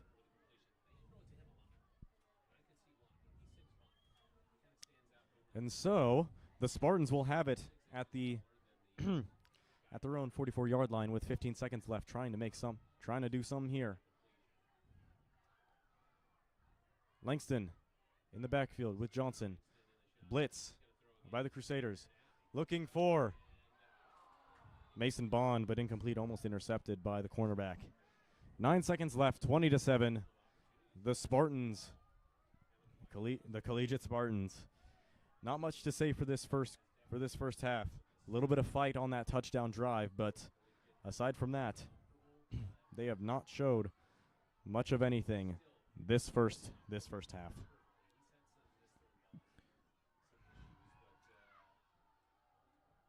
Okay. And 9 seconds. This probably be the last play of the half. We'll see what happens here. And throws it. Overthrow and income. No, just it was a nice ball to AJ Batiste, but didn't have the hands for it. It's now with 4 seconds left. 4th and 4. 4 seconds left, 20-7. But I imagine not a lot to show for this performance so far. Well, bright spot is that the Spartans can have faith, knowing that they have the second half kick. Did pick up the first down, but that's going to take us to the end of the first half. And now the Spartans looking to make something out of nothing in this game. A lot of nothing in that first half for collegiate, but hopefully they will hold their heads high and claw back into this game. 20-7, Wellington leading the Spartans. Yeah, I think I think we saw some positive things. We had a couple of decent offensive series. I thought the defense settled down. That last drive hurt us. Penalties have been both helpful and a little painful for us. But we'll get the ball to start the half, and we'll see how we do coming out of the locker room. Ben, it's halftime. Let's sign off and be back in just a few minutes. Yes, guys and gals, we'll be back to you after this.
Back again we are for the beginning of the second half here in Wellington.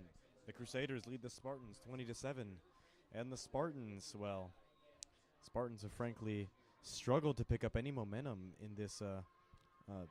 They struggled to pick up any momentum in that first half, and it really showed that Wellington was really wearing them out with their constant balanced attack. Yeah, no doubt. Wellington played a nice half, and the Spartans had their moments. And if we can come out here and take this opening kickoff of the second half and go down and score, I think it'll be anybody's ball game. On defense, we've got to stop Jalik Armstrong. Oh yeah, absolutely. Yeah, he has been strong. Limiting penalties will definitely be a point of concern as well. Yes, absolutely. As we look out over the field and the Spartans are getting loose here to start the second half, it is still raining, not pouring, but a nice consistent rain, and man, it's got to make playing conditions tough. Hey, you know what they say, when it rains it pours. Well, there's something to that too. Want to thank some loyal listeners out there who Ben, they've come up with a nickname for our radio duo, and that is Ash Shack, which I think is quite clever. That's hilarious, honestly. I agree. Honestly, W's for the listening audience. Indeed. Well, this has been fun. I appreciate you letting me tag along here for tonight's game, and you and some of your other crew, they're going to be calling games all season long, both football and basketball, right? Indeed. Okay, so I guess those of you who are listening now already know about CSPN. You will hear us all throughout this year, ladies and gentlemen, and if you become tired of my voice, that's too bad. I don't see how they could. Okay, so Thank you. Let's take this opening kickoff, drive it down the field. Again, we've had some great moments. We had some nice momentum. We got helped out by a couple penalties, but let's just. I think Landon has probably settled down, maybe establish the run game a little more, and see what happens. Let's see what happens indeed. 1:30 ticks away in warm-ups, and we are about ready to get going here in Wellington, back for the second half of play between Wellington and Collegiate. Let's see if the Spartans can claw their way back from down 13 at the half. We will see, and really, when you say down 13, after watching that half, I think we really are pretty fortunate only to be down 2 scores. Indeed. Yeah. So. Really poor mistakes by the Spartans. They're just playing really undisciplined. Well, it's that first game of the year, and got to shake off the cobwebs, and I think they can do it here. I do think helping, if we could get our run game established, or the short pass. The drive where Landon reeled off 3 or 4 passes, kind of short, 5-6 yard passes. Primarily, he was finding Hines Turner, but he's got other good receivers, and I think that could be a pretty good way to go too. I'd say that's a pretty fair strategy for the Spartans.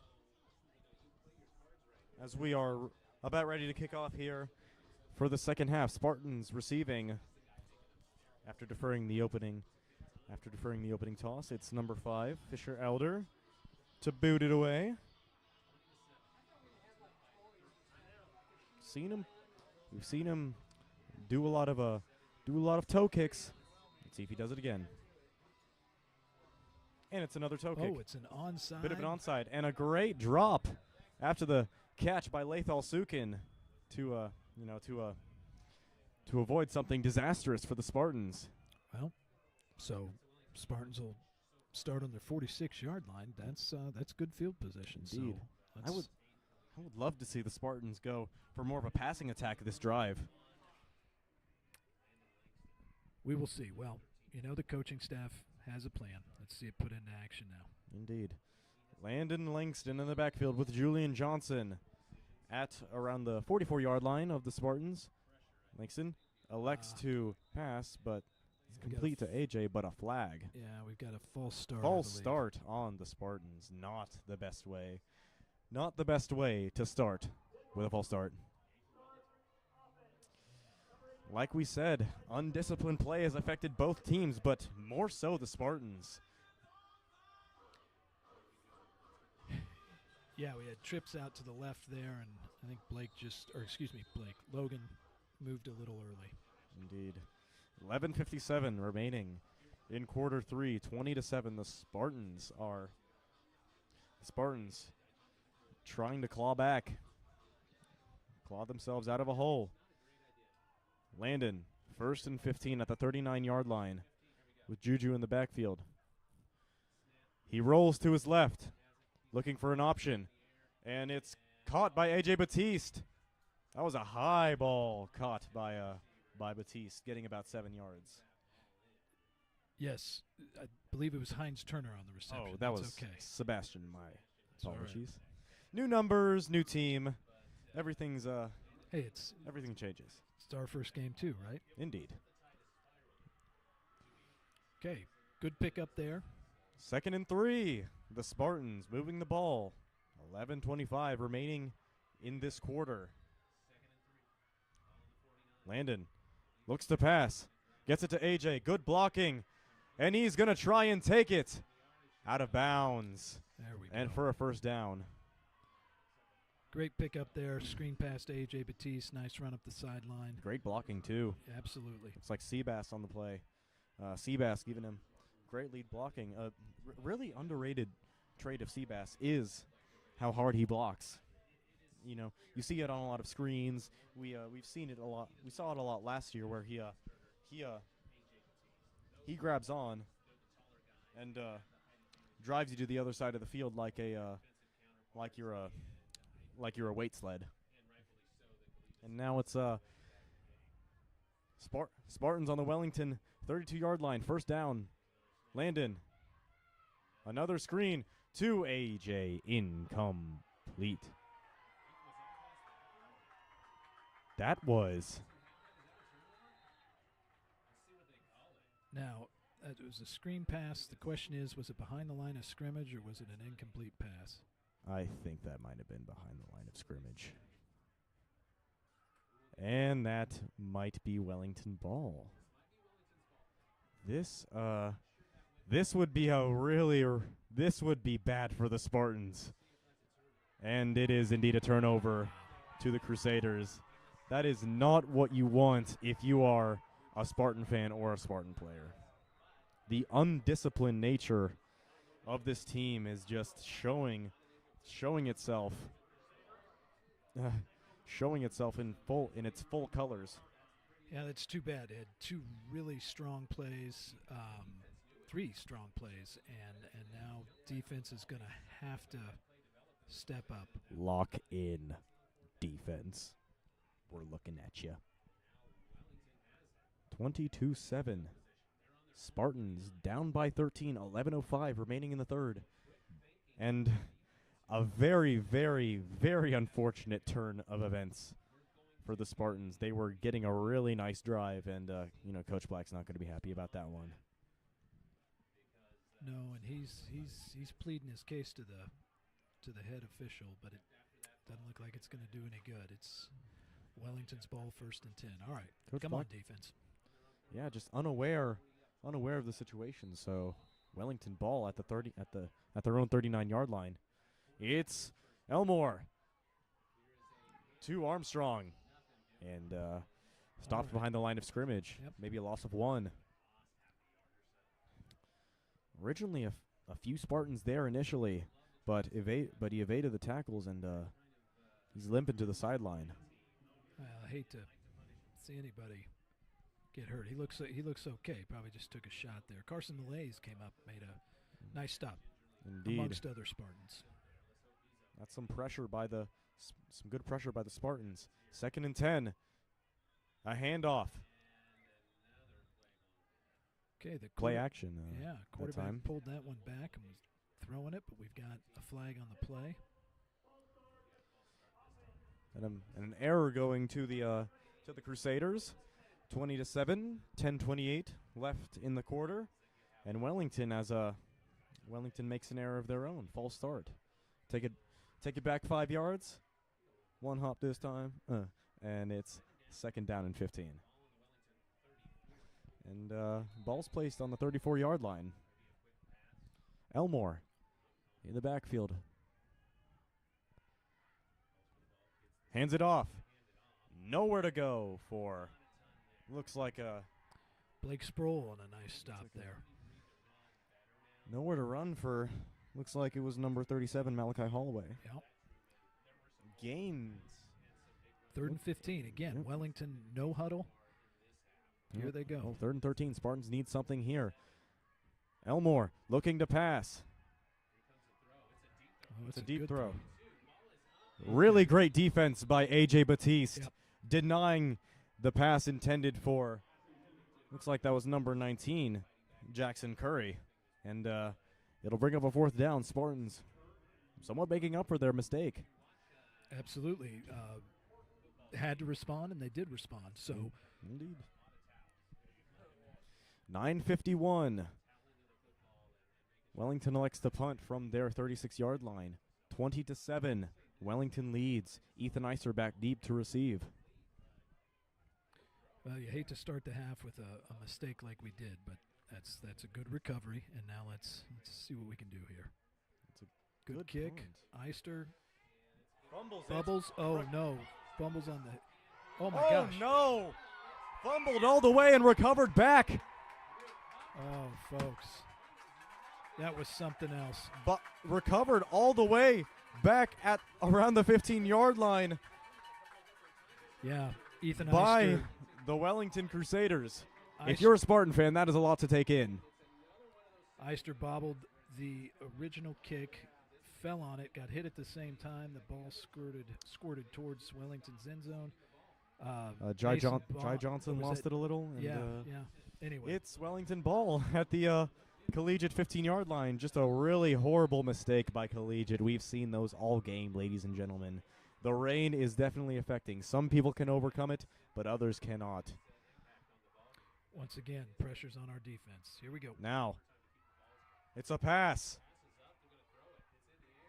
Incomplete, but PI yet again. That is Potentially. potential PI.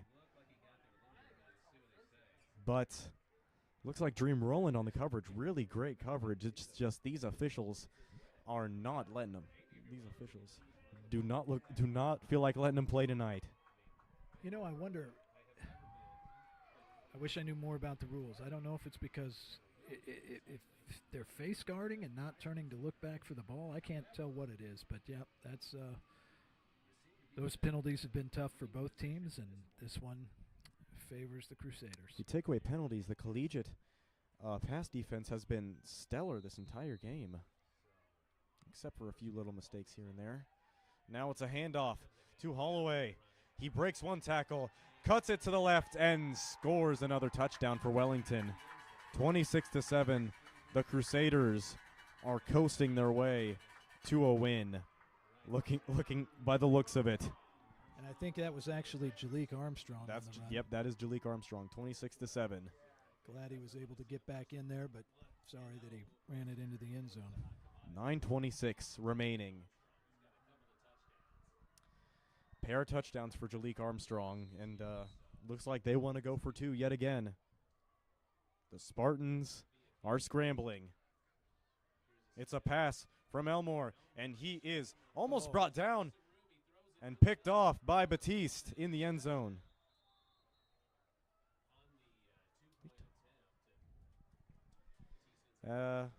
Second time Spartans have denied a two-pointer by the Crusaders, and it's still 26-7, and the Spartans have absolutely not been able to do much of anything ever since that first drive, especially on defense, as this Wellington crowd is feeling it. And that is dangerous if you are the Spartans. Well, it's too bad. We had a great stop, and then the botched punt, reception of the punt that gave Wellington pretty excellent. I mean, they were inside the 20. So, again, Spartans, I'll be the eternal optimist here. I think if they can get a decent return here and march the ball down and score, this is still anybody's game. But they're going to need to put some points on the board here, and then they're going to have some defensive stops. Elder to boot. It's a straight line drive. Boy, we're still bobbling. Okay. And picked up by Ethan Iser. He's trying to evade some tackles, but he is wrapped up and taken down. Yep. Okay. Let's get the offense rolling. If the offense is rolling, hopefully we can reclaim some ground. As with 9:18 left in the third quarter, the Spartan morale has to be low at this point. But who knows? Make a stand, and maybe they'll make something out of it. 26-7. 9:18 remaining in the third quarter. Ball's at the Spartan 21. Hand off to Julian Johnson. He tries to cut up the middle. Evades a tackler or two and is brought down for, looks like, a gain of about 5. Good carry by Juju right there. And the clock ticks away, reaching 9 minutes. And we continue to wonder, how can the Spartans get out of this?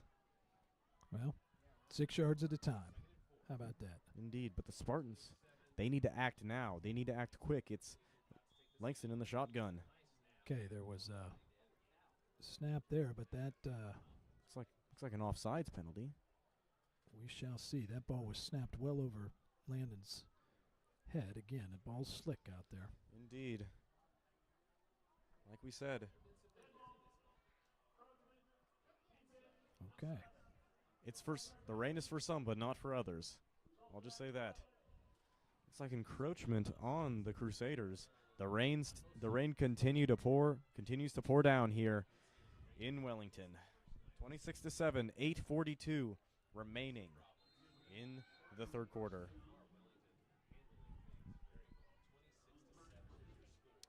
And one mistake, one little wrong step over the ice, and you can find yourself falling beneath the water. It's Landon in shotgun, takes the snap, looks to keep it himself, and he is brought down for a short gain. Looks like about 5 yards, and Crusaders shaking up on the play. That's number 2, Cole Zika. And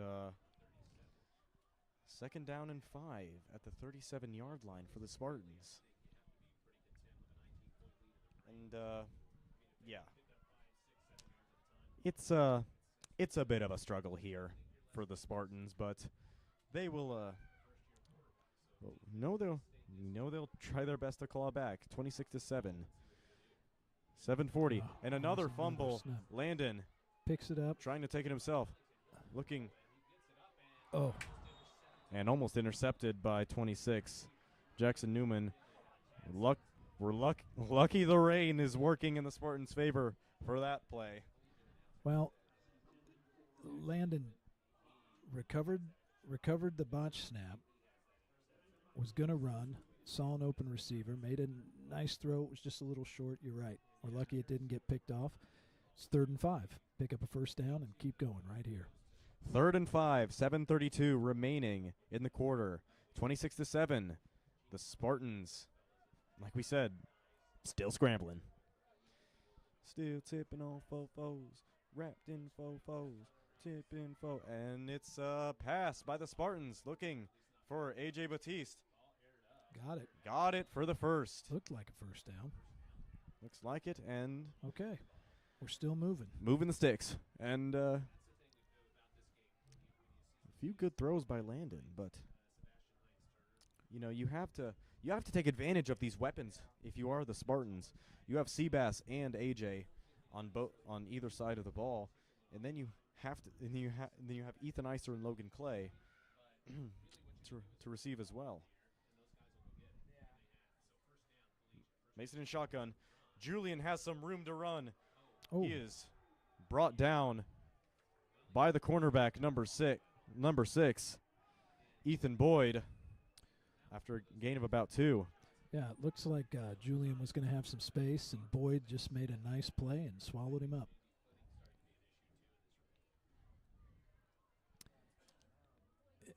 And Julian might have slipped there. It's got to be incredibly slippery out there as the rain continues to fall. Yeah, when it rains, it pours. They want to go to war.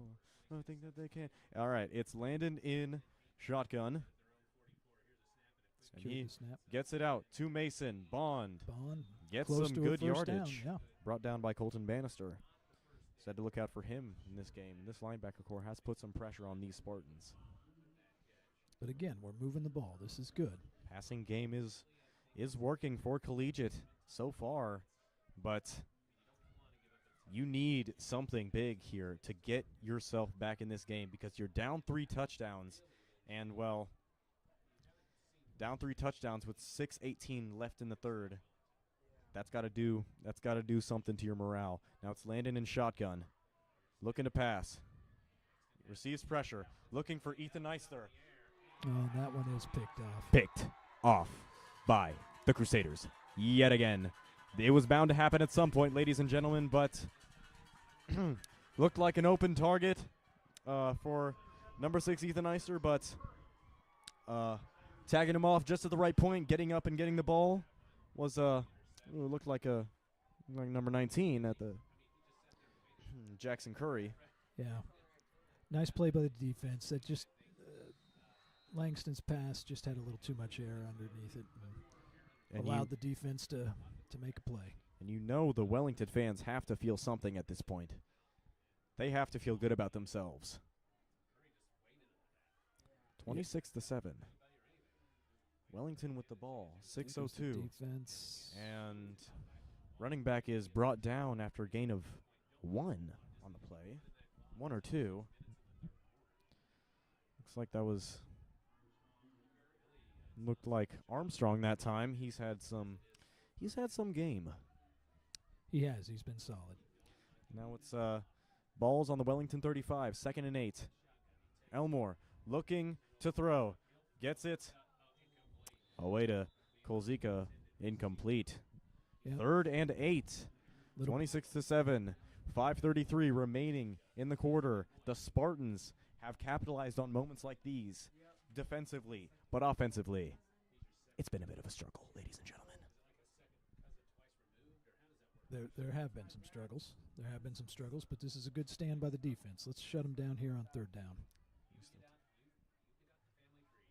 Indeed. Let's see what happens. A handoff to Armstrong. Nope, no, it's a handoff. fake. Oh, almost picked off. Picked off by Langston. Almost trying to return the favor. Play action pass almost picked off by Landon Langston.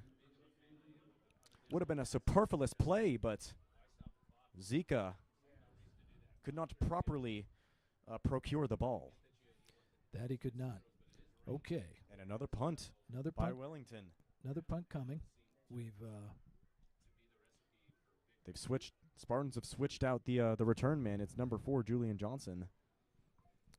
Well, we had a turnover on the last punt. How about let's take this one to the house. That would change the momentum a bit. Indeed. I hope it's a low snap low and snap. a fumble. And looks like here the we Spartans go. recover. The Spartans recover in Wellington territory. Carson Malaise picks it up. Crusaders and Spartans trading mistakes here, but seems to work for one team, but not the other. Spartans finally get something after a lot of nothing. Indeed. Okay. 25 yards to the end zone. Let's put it in now. It's like 25-24 around. 1st and 10, 24-yard line of the Crusaders. 26-7. Spartans down by 19. Landon Langston in the gun. Sends a man into motion. And it is a handoff to Julian Johnson. Nowhere to go. Yep. The line has It was well defended. Let's just say the line has not really performed to expectation this game. It's either a great performance by the Wellington D line, or the O line is not really performing to expectation. Or a combination of both, whichever you please. Now it's 2nd and 11. Landon in the gun, looks to pass, sees a man, gets it to Ethan Eister, gets it to around the original line of scrimmage. Uh-oh. Eister's down. Looks like he's got a cramp. They're stretching him out. Oh, yeah, man down, man down.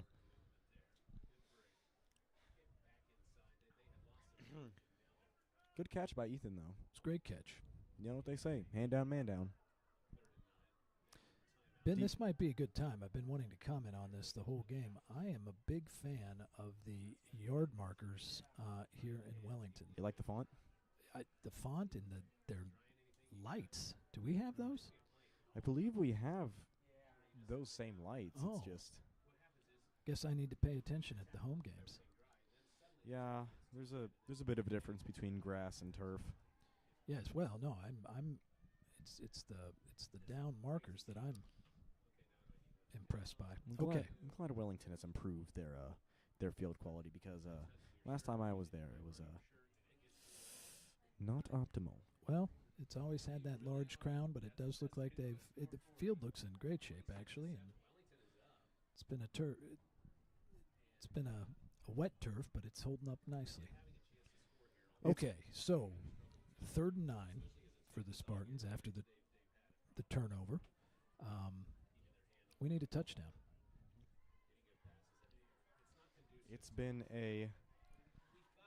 We need a tremendous effort here from the Spartans. 3rd and 9 at the 23-yard line. Landon in the gun. I would think at this point in the game, where we are, it's 4-down territory, but hopefully we can get it all right here. Landon takes it himself, sees a lot of open room, cuts it to the left, looking for the marker, and he takes it in for the touchdown. Breaking tackles left and right, and taking it all the way for the night. Yep. That'll give the Spartans some motivation. Absolutely. Yes. And yeah, we'll take 6. We'll take 6 at this point of the game. 4:30 4:30 left in the quarter. 26-13. Spartans, an opportunity to inch closer and closer. Game of inches, Mr. A. Indeed it is. Nate Toon's on to kick the extra point. Last time, Wellington almost blocked it. Let's see what happens here. Wellington chanting to block the kick, and he will not be deterred. Nate Toon, that is our soccer player turned kicker. Yes, unfortunately, it missed, and somebody was in the missed? back. It did. It was Aww. What an interesting turn of events. Well, the Crusaders got into the backfield again. I don't know where that guy's coming from, but he is pretty much unmarked as he comes through the line. Okay, 13-point game, 4:30 left. I was not expecting that of Nate Toon. Yeah. You win some, you lose some. You know, if we just attacked life with the mindset of it is what it is, I feel like we would be. I feel like we'd be a lot better at just accepting defeat and moving on. Well, yeah, but there's 16 minutes and 30 seconds left. Or did we play? Are these 15-minute quarters or 12? 12-minute quarters. 12-minute quarters. 16 minutes, 30 seconds left.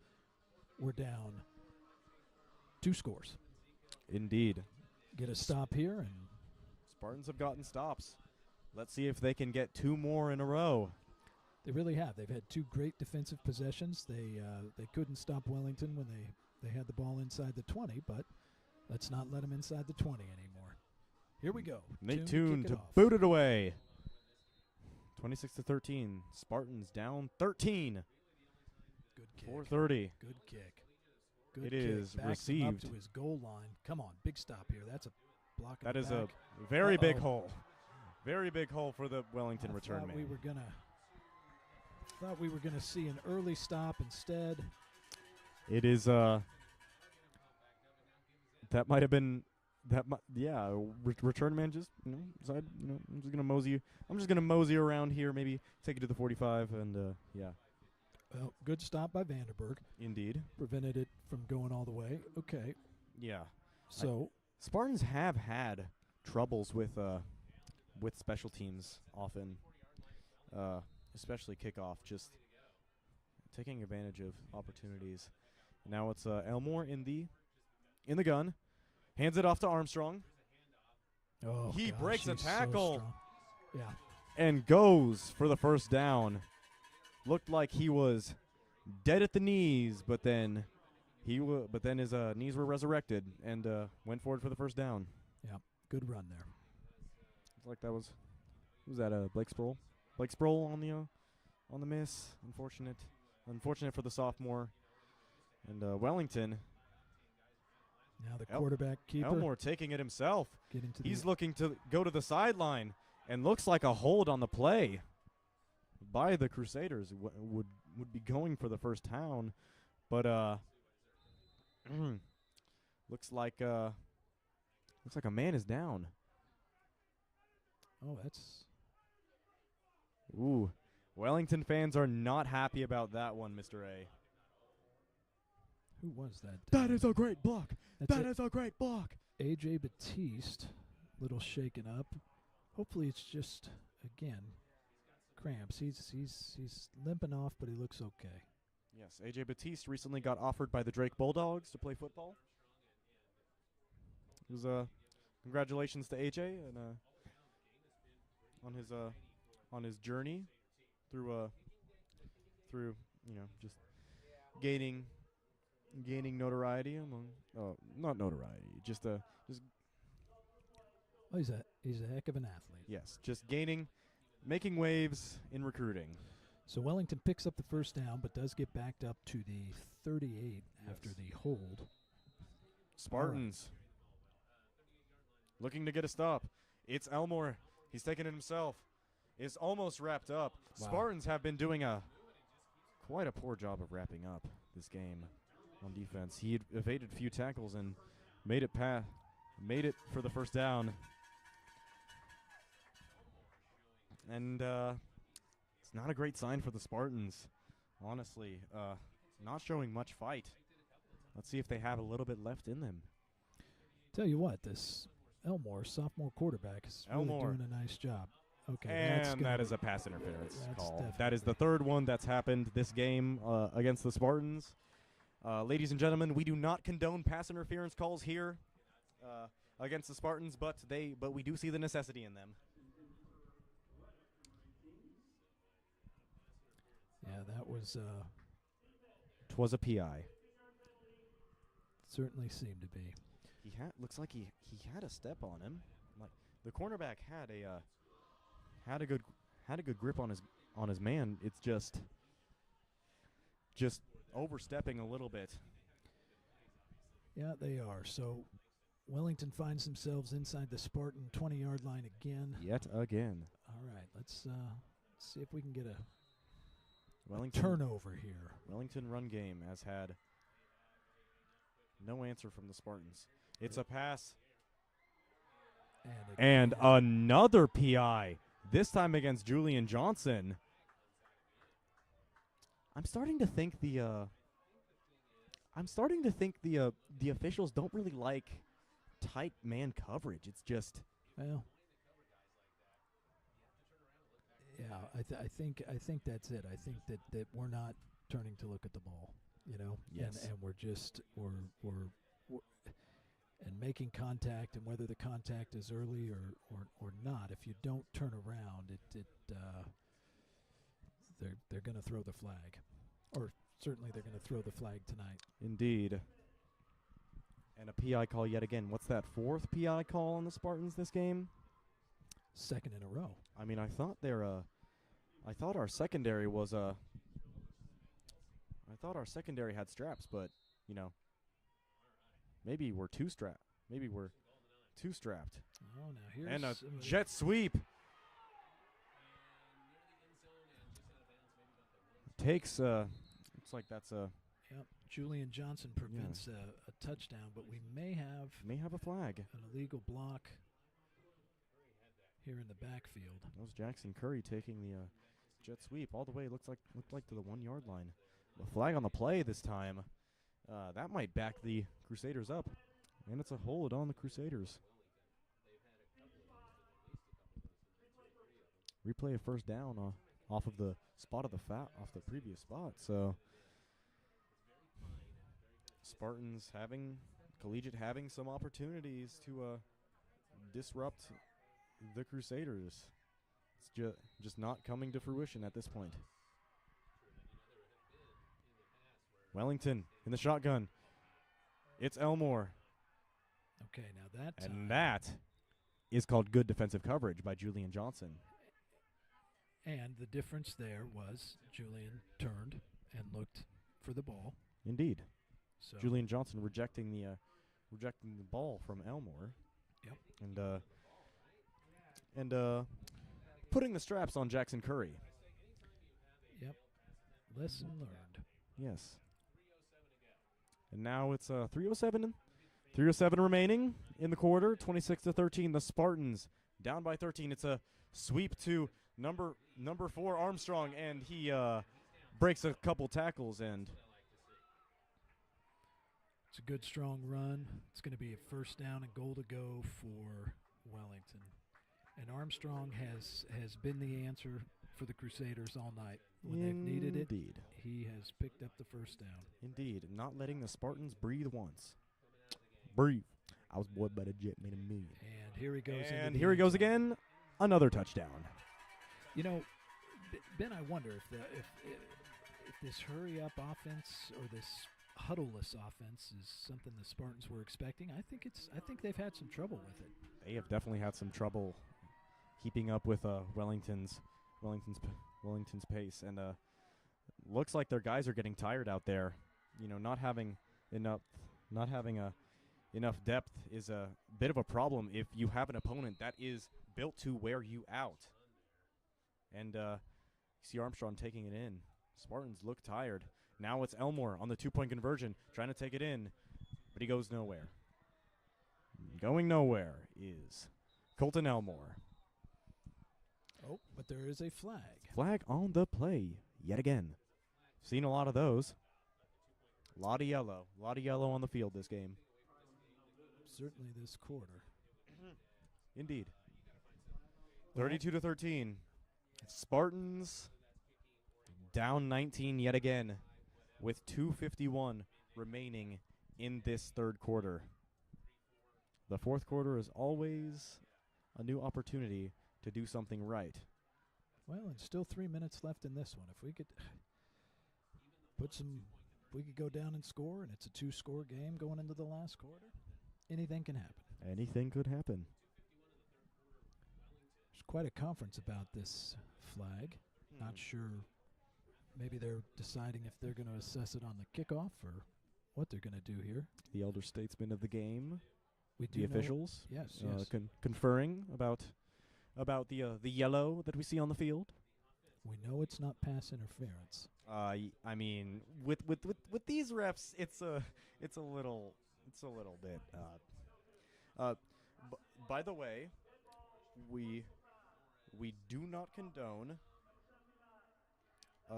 We do not condone verbal abuse against refs, hatred against refs. Please, we are losing officials by the day, and officials are the ones who keep the game in check. So please remember, officials and referees are humans too. Absolutely, they're doing a great job on a not so pleasant night. So I think that's the third. Is that the third unsportsmanlike penalty on Wellington? They do get a lot of unsportsmanlike. Well, that's sure. I think they're excited. You know, Wellington often has a reputation as one who, as a school, who respects no one. Sometimes. We shall see. All right, kickoff from the 25. 25-yard line. We'll see if we can get some good field position. I am getting word that it is a nicer team this year than it was last year. So, yes. And another bobbled recovery by Isaac Vanderberg. He's trying to take it himself. Breaks a tackle and goes down hard at the 35-yard line. Big hit there by number 24. That was Grant Giefer. Okay. 2:43, Ben. Let's Indeed, 2:43. Let's march it down and score.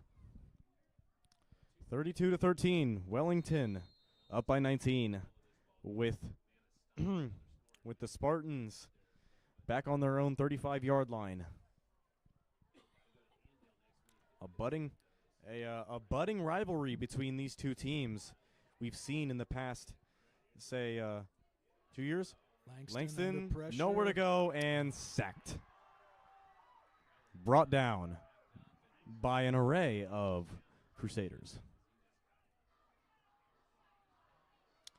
And that gets the clock running again.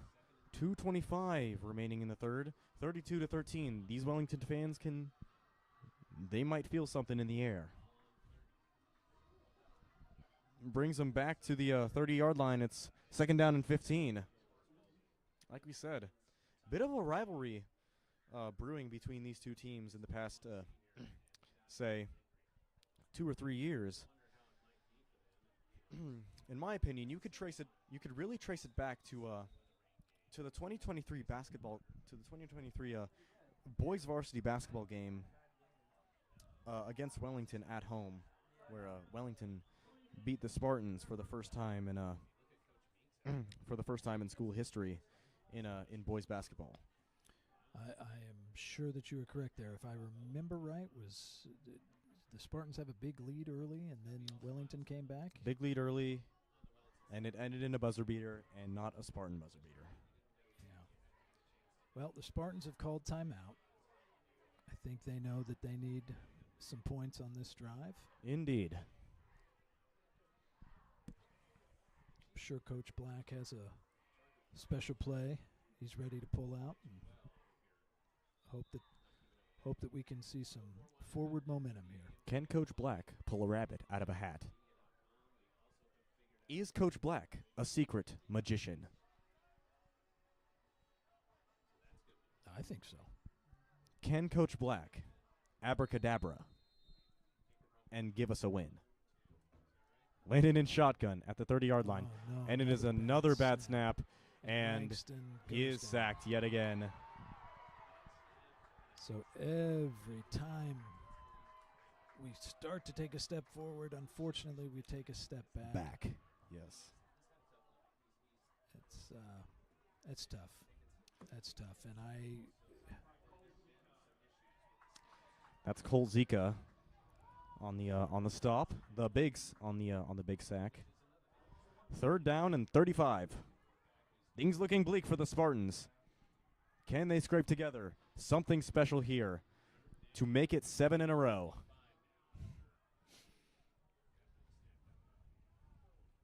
You know, the Zika family is pretty prolific here in Wellington, I'd say. Oh, here's Julian Johnson with a nice. Here's Julian evading blockers, evading tacklers. Gets some good chunk yardage, but it's not enough. Spartans will have to punt it away. That's a gain of almost 10. I mean, yes, we do have a Zika in the booth, so yes.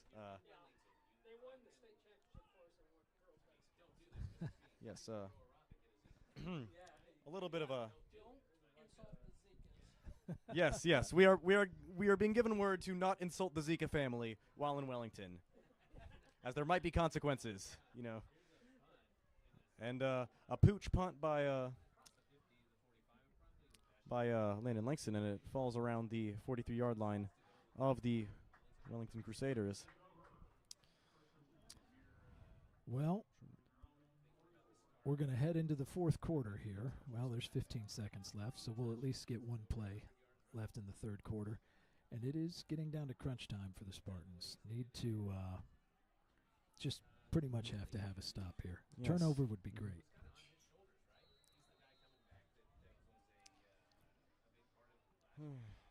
Yes. It's Wellington handing it off to Armstrong. Evades a tackle. Evades another tackle.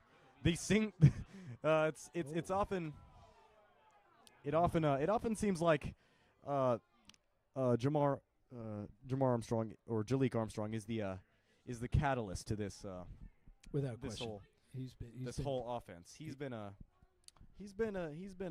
spark, but looks like yet another flag, this time going towards the Crusaders. Yes, Jackson Curry, I believe, was the Crusader who was flagged.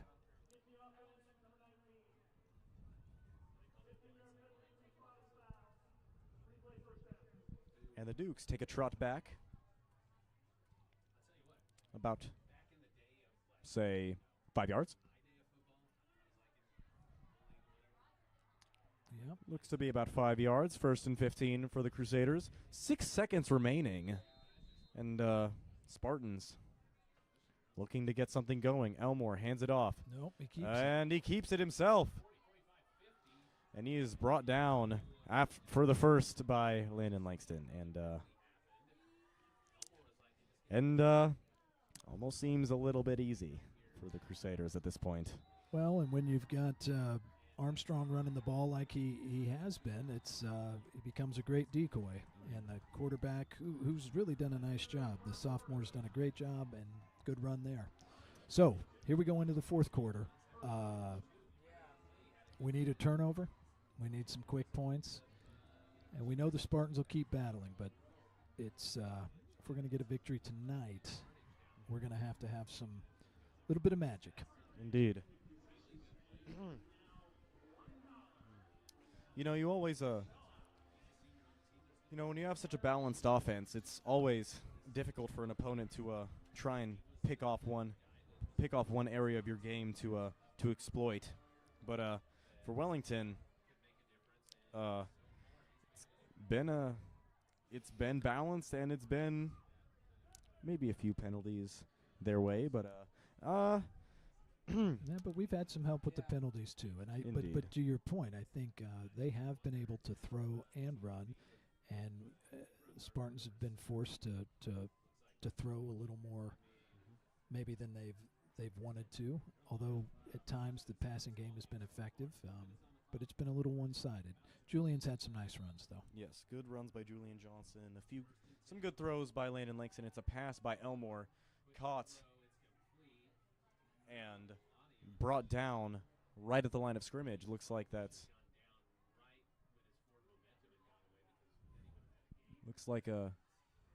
might have been Jackson Curry, but can't really get a good glimpse. And Coach Black is not happy, and I don't blame him. See Coach Black on that sideline, and I know Coach Black is a passionate man. Indeed he is. And it's wow. Hand off to Jalik Armstrong. Almost could have gone the distance after breaking a few tackles, but is eventually brought down by Sebastian Hines-Turner just before a first down. Yep, strong run. It's going to be, 3rd and 2, 3rd and 3. 32-13, 11-11, ticking away in this fourth quarter. Third down, and looks like 2. Let's get a stop in the backfield here.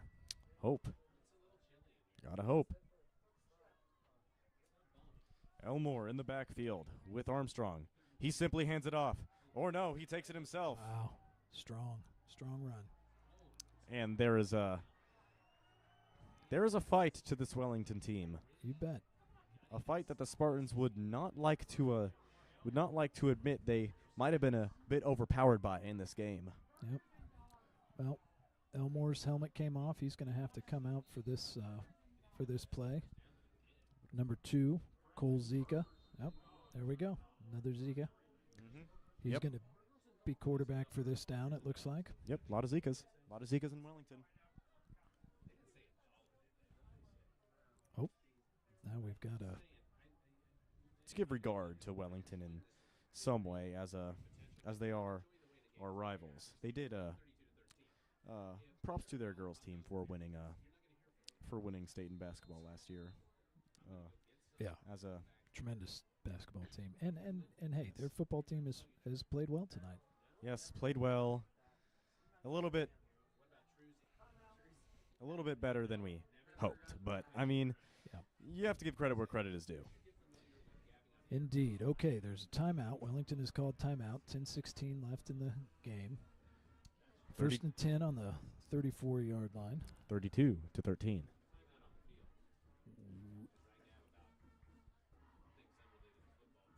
Once again, let's get a stop. Let's hope. Here's an update for you Chiefs fans out there, or NFL fans. There's 25 seconds left in the third quarter. Chiefs find themselves down 20-12.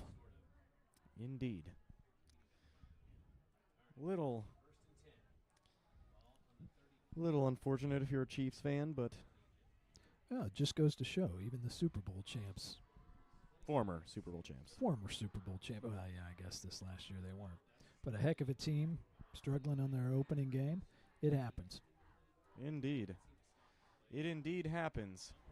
Oh, a trip up by Gavin Turo. Trying to tackle up Elmore, but he escapes and goes down. 32-13. 10 minutes and 5 seconds remaining in the game. It's a gain of looks like 2. Second and 3. 2nd and 7 on the 34-yard line of Collegiate. A lot of play action here by Wellington, leaving the Spartans guessing, and a deep bomb. Turn around. Incomplete pass there. No good that time. And, yeah. Almost was kind of I was almost kind of bracing for the pass interference at this point, but, it's just, props to the officials. They're just doing their job. Absolutely. Good coverage by Mason Bond there. 9:39 remaining in the game. It's a handoff up the middle to Armstrong. He breaks a couple tackles and is gator rolled down past the first down marker. 32-13, 9:34 remaining. First down for Jalik Armstrong after a handoff. And the clock continues to run. And opportunities continue to trickle for the Spartans. Indeed, and I think if you had to pinpoint one thing, Jalik Armstrong has made it tough on us. That's for sure. Run stopped right at the line of scrimmage that time by a number of Spartans. Interesting. Stops. Like to have gotten them earlier in the game. Or just a few more in a row. Yep, loss of 1 on the play. 8:45 ticks away. 32-13. Ball on the 24-yard line of Wellington. Elmore looking to pass. It's Back a to deep their one. Turn around. And great defense by the Spartan secondary, but out of the reach for an interception. Third down and 11 here for the Spartans. 32-13. 8:33 ticks off in the game. Pardon, clock is stopped. That's from the very versatile vocals of Ben Shackelford there. Here we go. Thank you. It's a keeper by No, Jalik Armstrong. Jalik. Chopped at the legs and brought down by a few Spartans. Looks like might have been Blake Sproul on the play. Yep. Mason down. Bond was there. Dream rolling. 4th down and looks like 9 at the Spartan 23-yard line for Wellington. 8:10 ticks away. Play clock's at 20.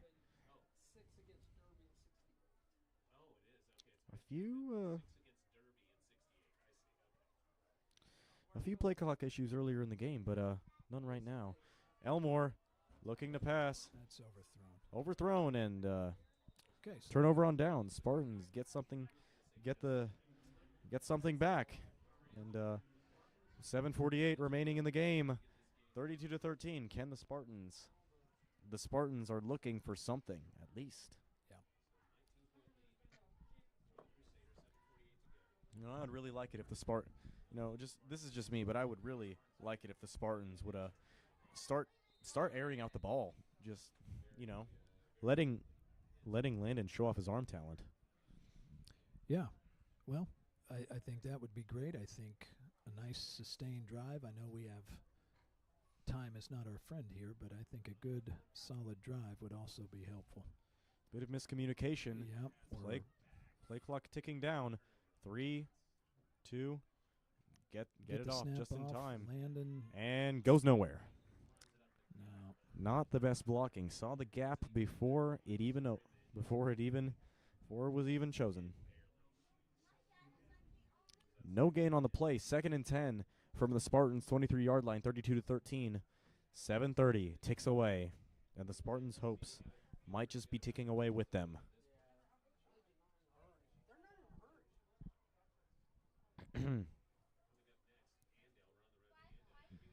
And Spartans line up yet again. 3 wide receivers. Juju with the ball. Receives a sweep. Evades one tackler. Tries to evade more. But gets dogpiled by a number of Crusaders. Yeah. And 3rd and 8. 3rd and 8 from the 25-yard line. Spartans definitely seem tired. Wellington's defense continues to play well. Yes, indeed. 3rd down and 8. It has been a bit of a ride for the Spartans. They have had many few ups and many downs, but there's always a lesson in a loss. An early season, and that is picked by number 6. Picked off by number 6, Ethan Boyd, and that might just seal the deal for Wellington. 6:12 remaining in the game, 32-13. The Crusaders return it. We've got multiple flags down here. Return it inside the 25-yard line, but a couple flags down.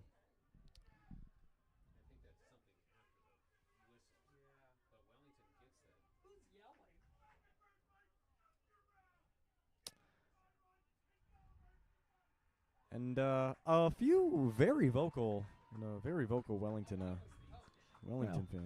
I think the Wellington. Oh, that was the coach. Yeah, I think he's very vocal. Well, I think he's frustrated with Wellington. I mean, Wellington, the team is excited, and yes, the team is very excited. A little excessive celebration down there after the pickoff, and they're going to get backed up, and coach is trying to remind them not to hurt themselves. In this game, it may not matter at this stage, but in the future, it could definitely be a problem. 32-13, the Spartans, the collegiate Spartans.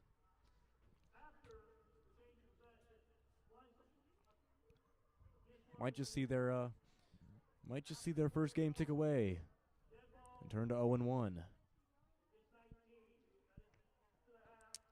And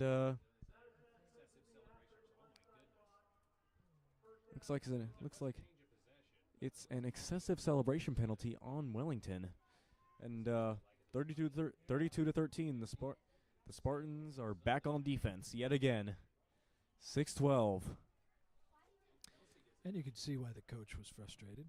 They had that ball inside the 15 and ended up back at the 50. Indeed. Wellington is very excited to beat us. That just shows you the quality of this program that the Spartans have. Yeah, it's great being the villain. It is great being the one that everyone hates. Honestly. Well, I think there's I think there's a lot of respect out there, and Wellington just got the better of us this time. Yes. Not quite over, but pretty close. Pretty close indeed. And when you get And this young Armstrong. man running, that helps. He's had a heck of a game, Armstrong. Indeed. Brought down by Spartan linebackers after a gain of 3. 32-13 with 5:57 remaining in the game. The Spartans are down, quite frankly. Elmore hands it off yet again. Looks like that's Armstrong. Yep. Yet again. Yet again. And even when our initial contact is coming in the backfield, he finds a way to get a yard or two. Gets a little bit of yardage. 3rd down and 5 at the 44-yard line of Collegiate. 5:20 remaining in the game. It is a it has been running domination from the from the Wellington Crusaders. Yep, there's a motion penalty, I believe. And the Spartans' talent could just not carry them over the hump this time. As we know, these Spartans are incredibly talented. It's just little details, lack of discipline, and a lot of penalties. Yeah, I think that coupled with not ideal weather conditions Yes. has made it tough. Although the rain has stopped, I will tell you, it's chilly here in the booth. Feel pretty fortunate to be in the booth, and it's still a little cold up here, so I can't imagine what it's like out there on the field. Indeed. But it's 3rd and 9 after that penalty. Wellington's backed up to the Collegiate 49-yard line. And 32-13, 5:06 remaining in the game. Spartans and Crusaders still have their varsity out there. Still trying to make something work. Oh.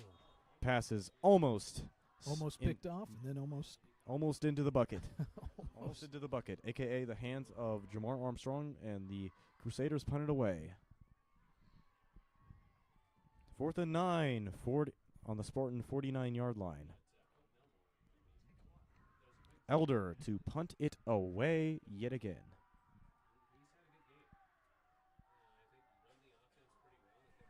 Julian Johnson back to receive the punt.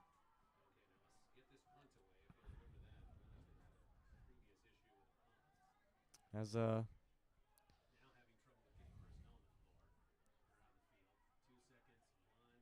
got it off.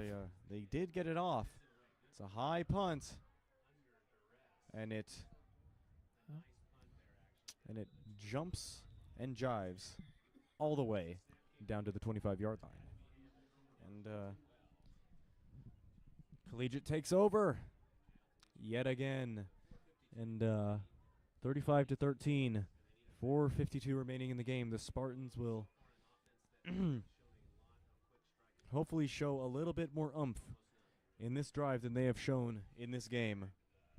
Some great moments here by Collegiate, some less than great. As we could say a few more less than great plays, but like we said, there's another fumble. Fumble on the snap. And another fumble. Oh boy. The rain is not the friend of the Spartans today. No, it's not. We know the And you know, I feel bad for Trip Porter because I know he's got a bum thumb on his dominant hand, on his snapping hand, and in this cold and wet, that can't be easy. And I think tough for Landon too to receive those, and then not easy at all. No, it's just the combination of the wet footballs, the lower morale for the Crusaders, and a dangerous dual threat offense. Just really wore the Spartans down this game as Wellington tries to pass on 1st down, looking for a little screen to number 20, Jabron Armstrong. Armstrong's and Zekas, yes. Uh-huh. Yep. Mm-hmm. Yeah. But it looks like there's a penalty flag. Oh. Oh. Might have been a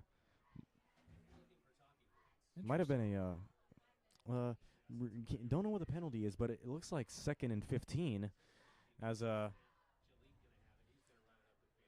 Jalik Armstrong takes it and goes out of bounds. Flag on the play yet again. Lots of penalties from both sides of this game. Yeah, the second half especially, it was a pretty clean first half, but it's definitely been a lot of laundry here in the second.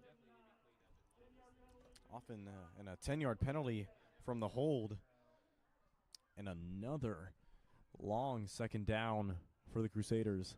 32-13, 4:32 remaining in the game.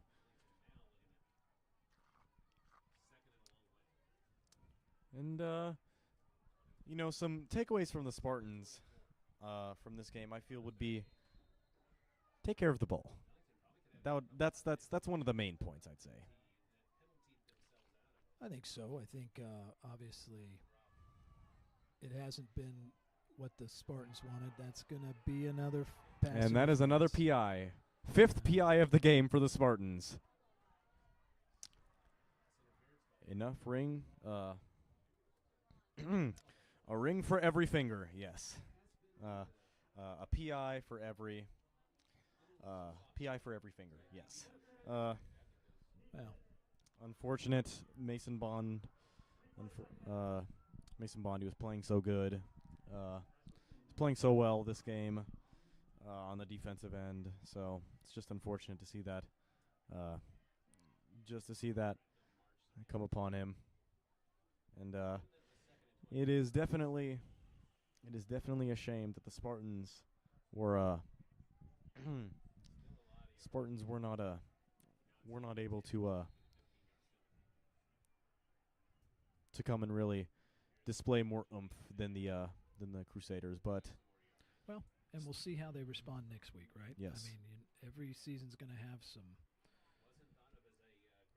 tough times. This was a tough first game, so we'll see how we come back next week. We've got a Spartan down. Now he's back up. 55.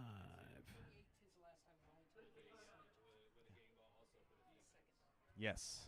Only the second win for Wellington against Collegiate in their football program's history. First time since 2018. Collegiate made it 6, couldn't make it 7. Unfortunate. But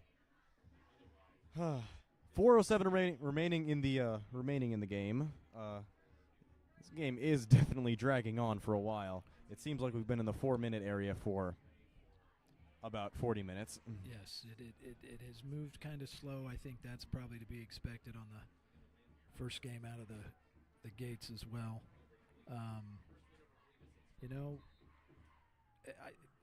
I think this Wellington's a pretty good football team. Well, Armstrong's great. The sophomore quarterback did a heck of a job. Well, I'm not saying it was reasonable to underestimate them, but when you look at their look at the talent they lost from last year, their senior class. Hey, there's a turnover. You just interception by. You just look at things differently, and it's an interception off the pass by Corbin Wiley. He goes all the way down to the 45-yard line from evading a tackle in the end zone. See, there's a little bit of umph for the Spartans. There you go. There you go. Little bright spot. Maybe we can go put it in the end zone now. Spartans still have a little bit of life. 3:53 remaining in the game. Spartans 13, Wellington 32. The ball. I'm a little surprised. Ball's placed at the 44-yard line of the Spartans, and seems the Wellington fans are leaving the opting to leave the stadium early because maybe to avoid traffic, maybe to get out of the rain and whatnot, and go home and celebrate maybe. Yeah. All right, let's let's move this ball. Yeah, first time in 7 years. That would be Julian fun. Johnson. And there is a stone wall that Julian Johnson ran into and goes nowhere off the handoff. It is 2nd and 11, and Wellington fans are excited about this one.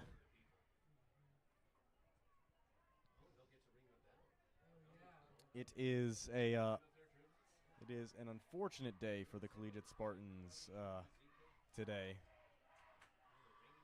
And landed in the backfield. Another fumble on the play and tries to evade a tackler, but he can't evade multiple. And he's brought down by multiple different Crusaders, and they're excited about this one. Okay. Unfortunately, Landon Langston is holding his knee. This doesn't look like a cramp. he looks like he is in a bit of pain. We are hoping that this does not spell anything catastrophic.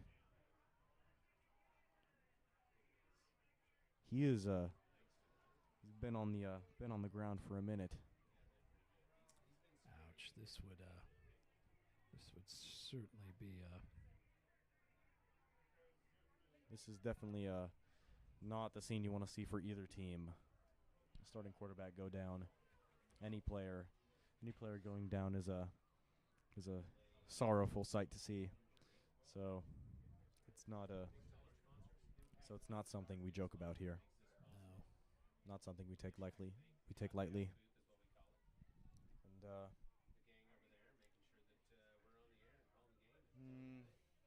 And we would just like to thank all of our viewers for tuning in and listening to us ramble about guys throwing balls into end zones for almost 3 hours at this point. 3+ hours, in fact, if you stayed with us for those technical difficulties at the beginning of the program. And with 3 minutes and 4 seconds remaining in the game, Landon Langston continues to be down. This could spell something unfortunate for the Spartans. It's always horrible when something like this happens. We're hoping it's nothing serious, as Landon is a good friend of mine. So, yes. So it's not a fun sight. No. He battled hard. Still out looking at him. Certainly don't want to make any assumptions on what might have happened, but hopefully Landon's okay. Hopefully.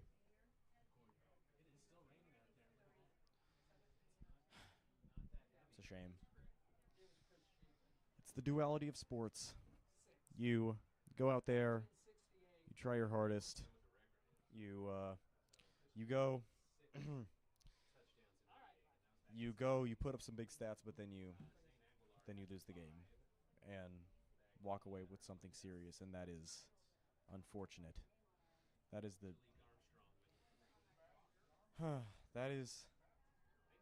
just sports. But never downplay one's.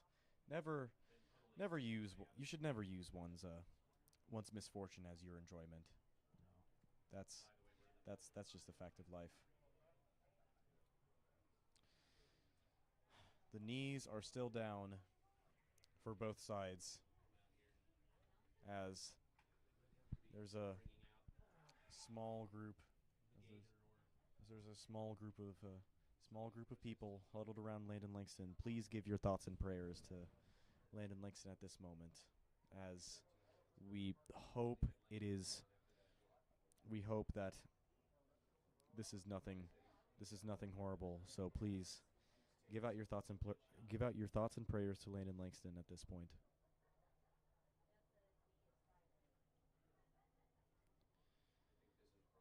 It's probably a good time to go to a break. Yeah, we'll do that. We'll be back. We'll be back as soon as we can. Just remember, please send your thoughts and prayers to Landon Langston, at this point.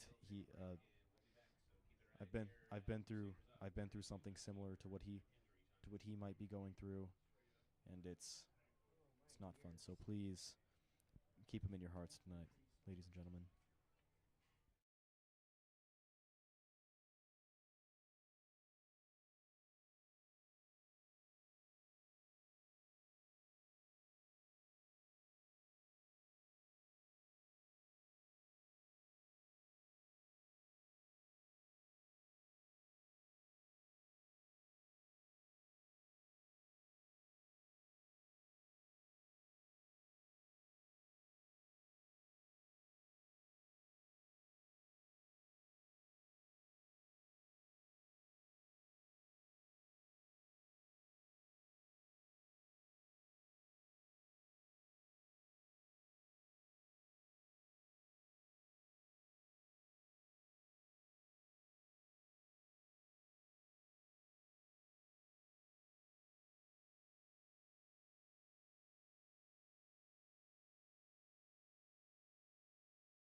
Welcome back, folks.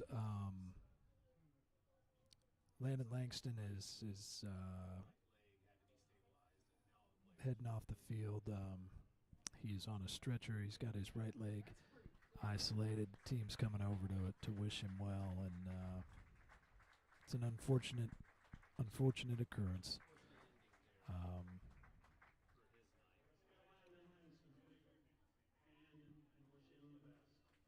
We've still got 3 minutes left in the game. Score remains the same. Teams surrounding Landon right now and saying a little prayer. He's a-okay. I shouldn't say a-okay. He's awake and sitting up and on the stretcher, but definitely some sort of leg injury. And obviously, we wish Landon all the best. Thoughts and prayers to Landon Langston tonight, ladies and gentlemen. Please keep him in your mind and heart as he is carried away in a stretcher. And as we see him carted off, please just keep him in your hearts tonight. He's a really good person. Just me knowing him personally, he's a very, very, very, very calm and optimistic person. I know him. We've gone to school together since we were probably since we were preteens. He's a good friend and a good person. So just please please keep him in your hearts.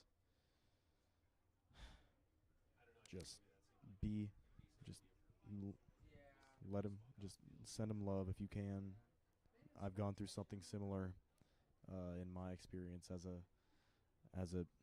athlete, but please just show him love, even if it's unseen or unheard love. Thank you. Well said, Ben. Right now, the Spartans are getting loose. Wellington also. We're going to resume here shortly, play these last 3 minutes. And put this one in the books. Indeed. As the Spartans get back from warming up, 3:04 remaining in this game. Scores 32 Wellington, 13 Collegiate. This one's pretty much in the books. It's probably safe to say that Landon Langston won't be back on the field or court for a while, which is devastating for any high school athlete because you only have 4 years to make your mark, make your impact. So it's a devastating feeling. No doubt. All right. Looks like the Spartans are feeling warmed up, and they're going to do what they can here for these last 3 minutes.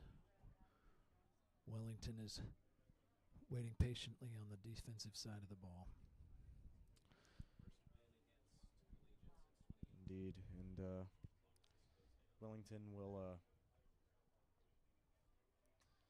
probably be content with taking this one tonight. The circumstances are unfortunate, to say the least. As we'll see who takes up the mantle at Collegiate in this next play. I'm imagining we're going to see Jacoby Salyers in there at quarterback. Maybe. Looks like it. As the Spartans are waiting to get back on the field, as we see more of the reserves coming out, as it is number 16 Jacoby Salyers in for the Collegiate Spartans at quarterback on the 38-yard line, 3rd and 17. Sawyers, the sophomore, receives the snap, bobbles it a bit, and goes nowhere. He's wrapped up as the clock continues to count down. Probably see a punt here by the Spartans. Indeed, the clock counts down. 32-13, Spartans. Down. Yes, down in more ways than one. Actually, it looks like we're gonna go for it. We'll go for it here. We'll show some life. Sawyers in the backfield with Johnson. Receives the snap, bobbles it, and goes nowhere. As Julian Johnson brought down in the backfield. That's going to be a turnover on downs. Brought down by number 40, Dylan Boyd. 32-13, Wellington leads and takes over at the Spartan 37-yard line.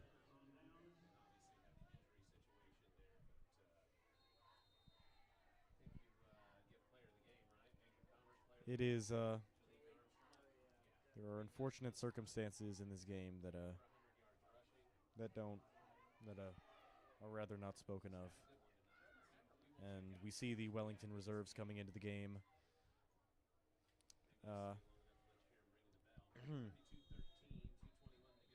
And a timeout called, even in this, even as late as this game has become. Timeout. Nope. Timeout on the field.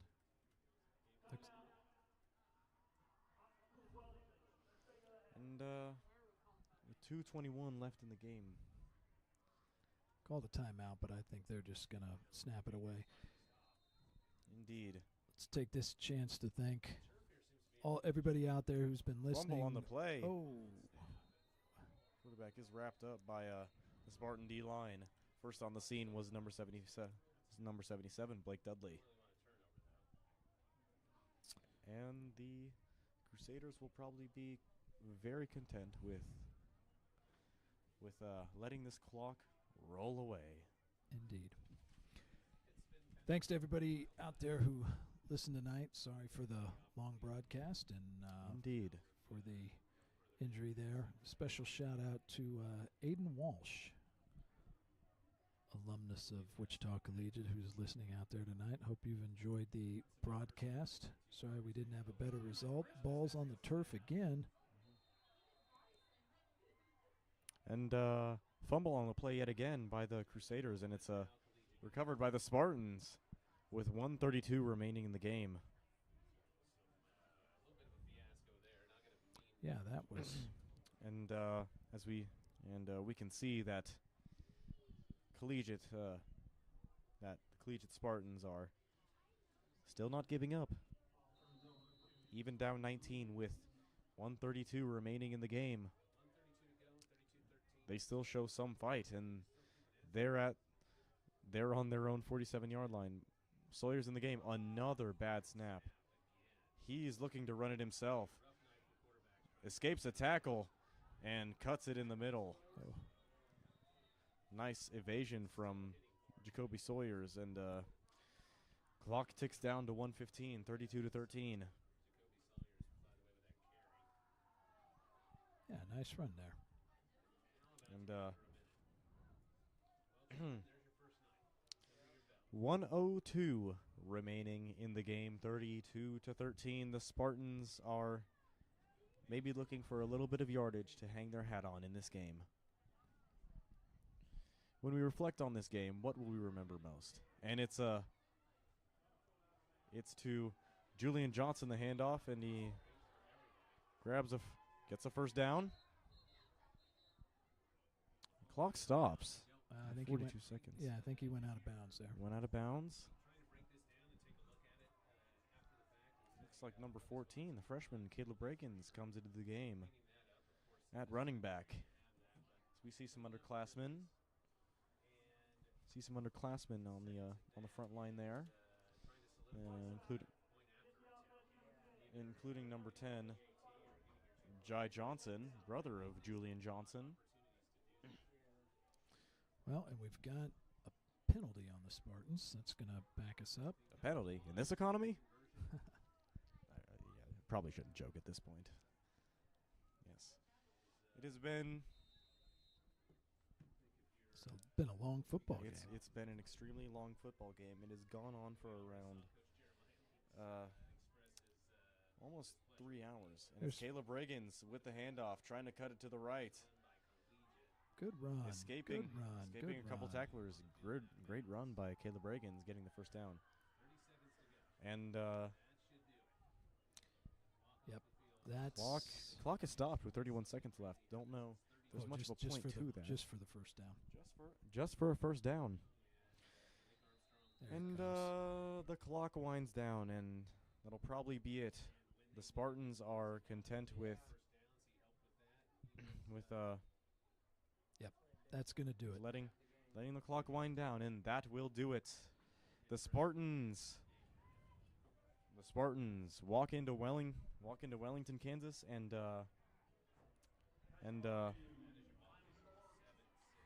are And get beat. and are unsuccessful. Yep. Wellington claims a win over the Spartans for the first time since 2018. An unfortunate series for the Spartans. Unfortunate spell of events, but in order to win, you must lose. There you go. Well, thanks everybody for listening. We'll Ben and his crew will be back next week. We've got a home game. Home game against Rose Hill. Against Rose Hill. Spartans will try to redeem themselves against the Rockets, and the Crusaders run to that distinct bell at the near the left of us, in the left end zone, and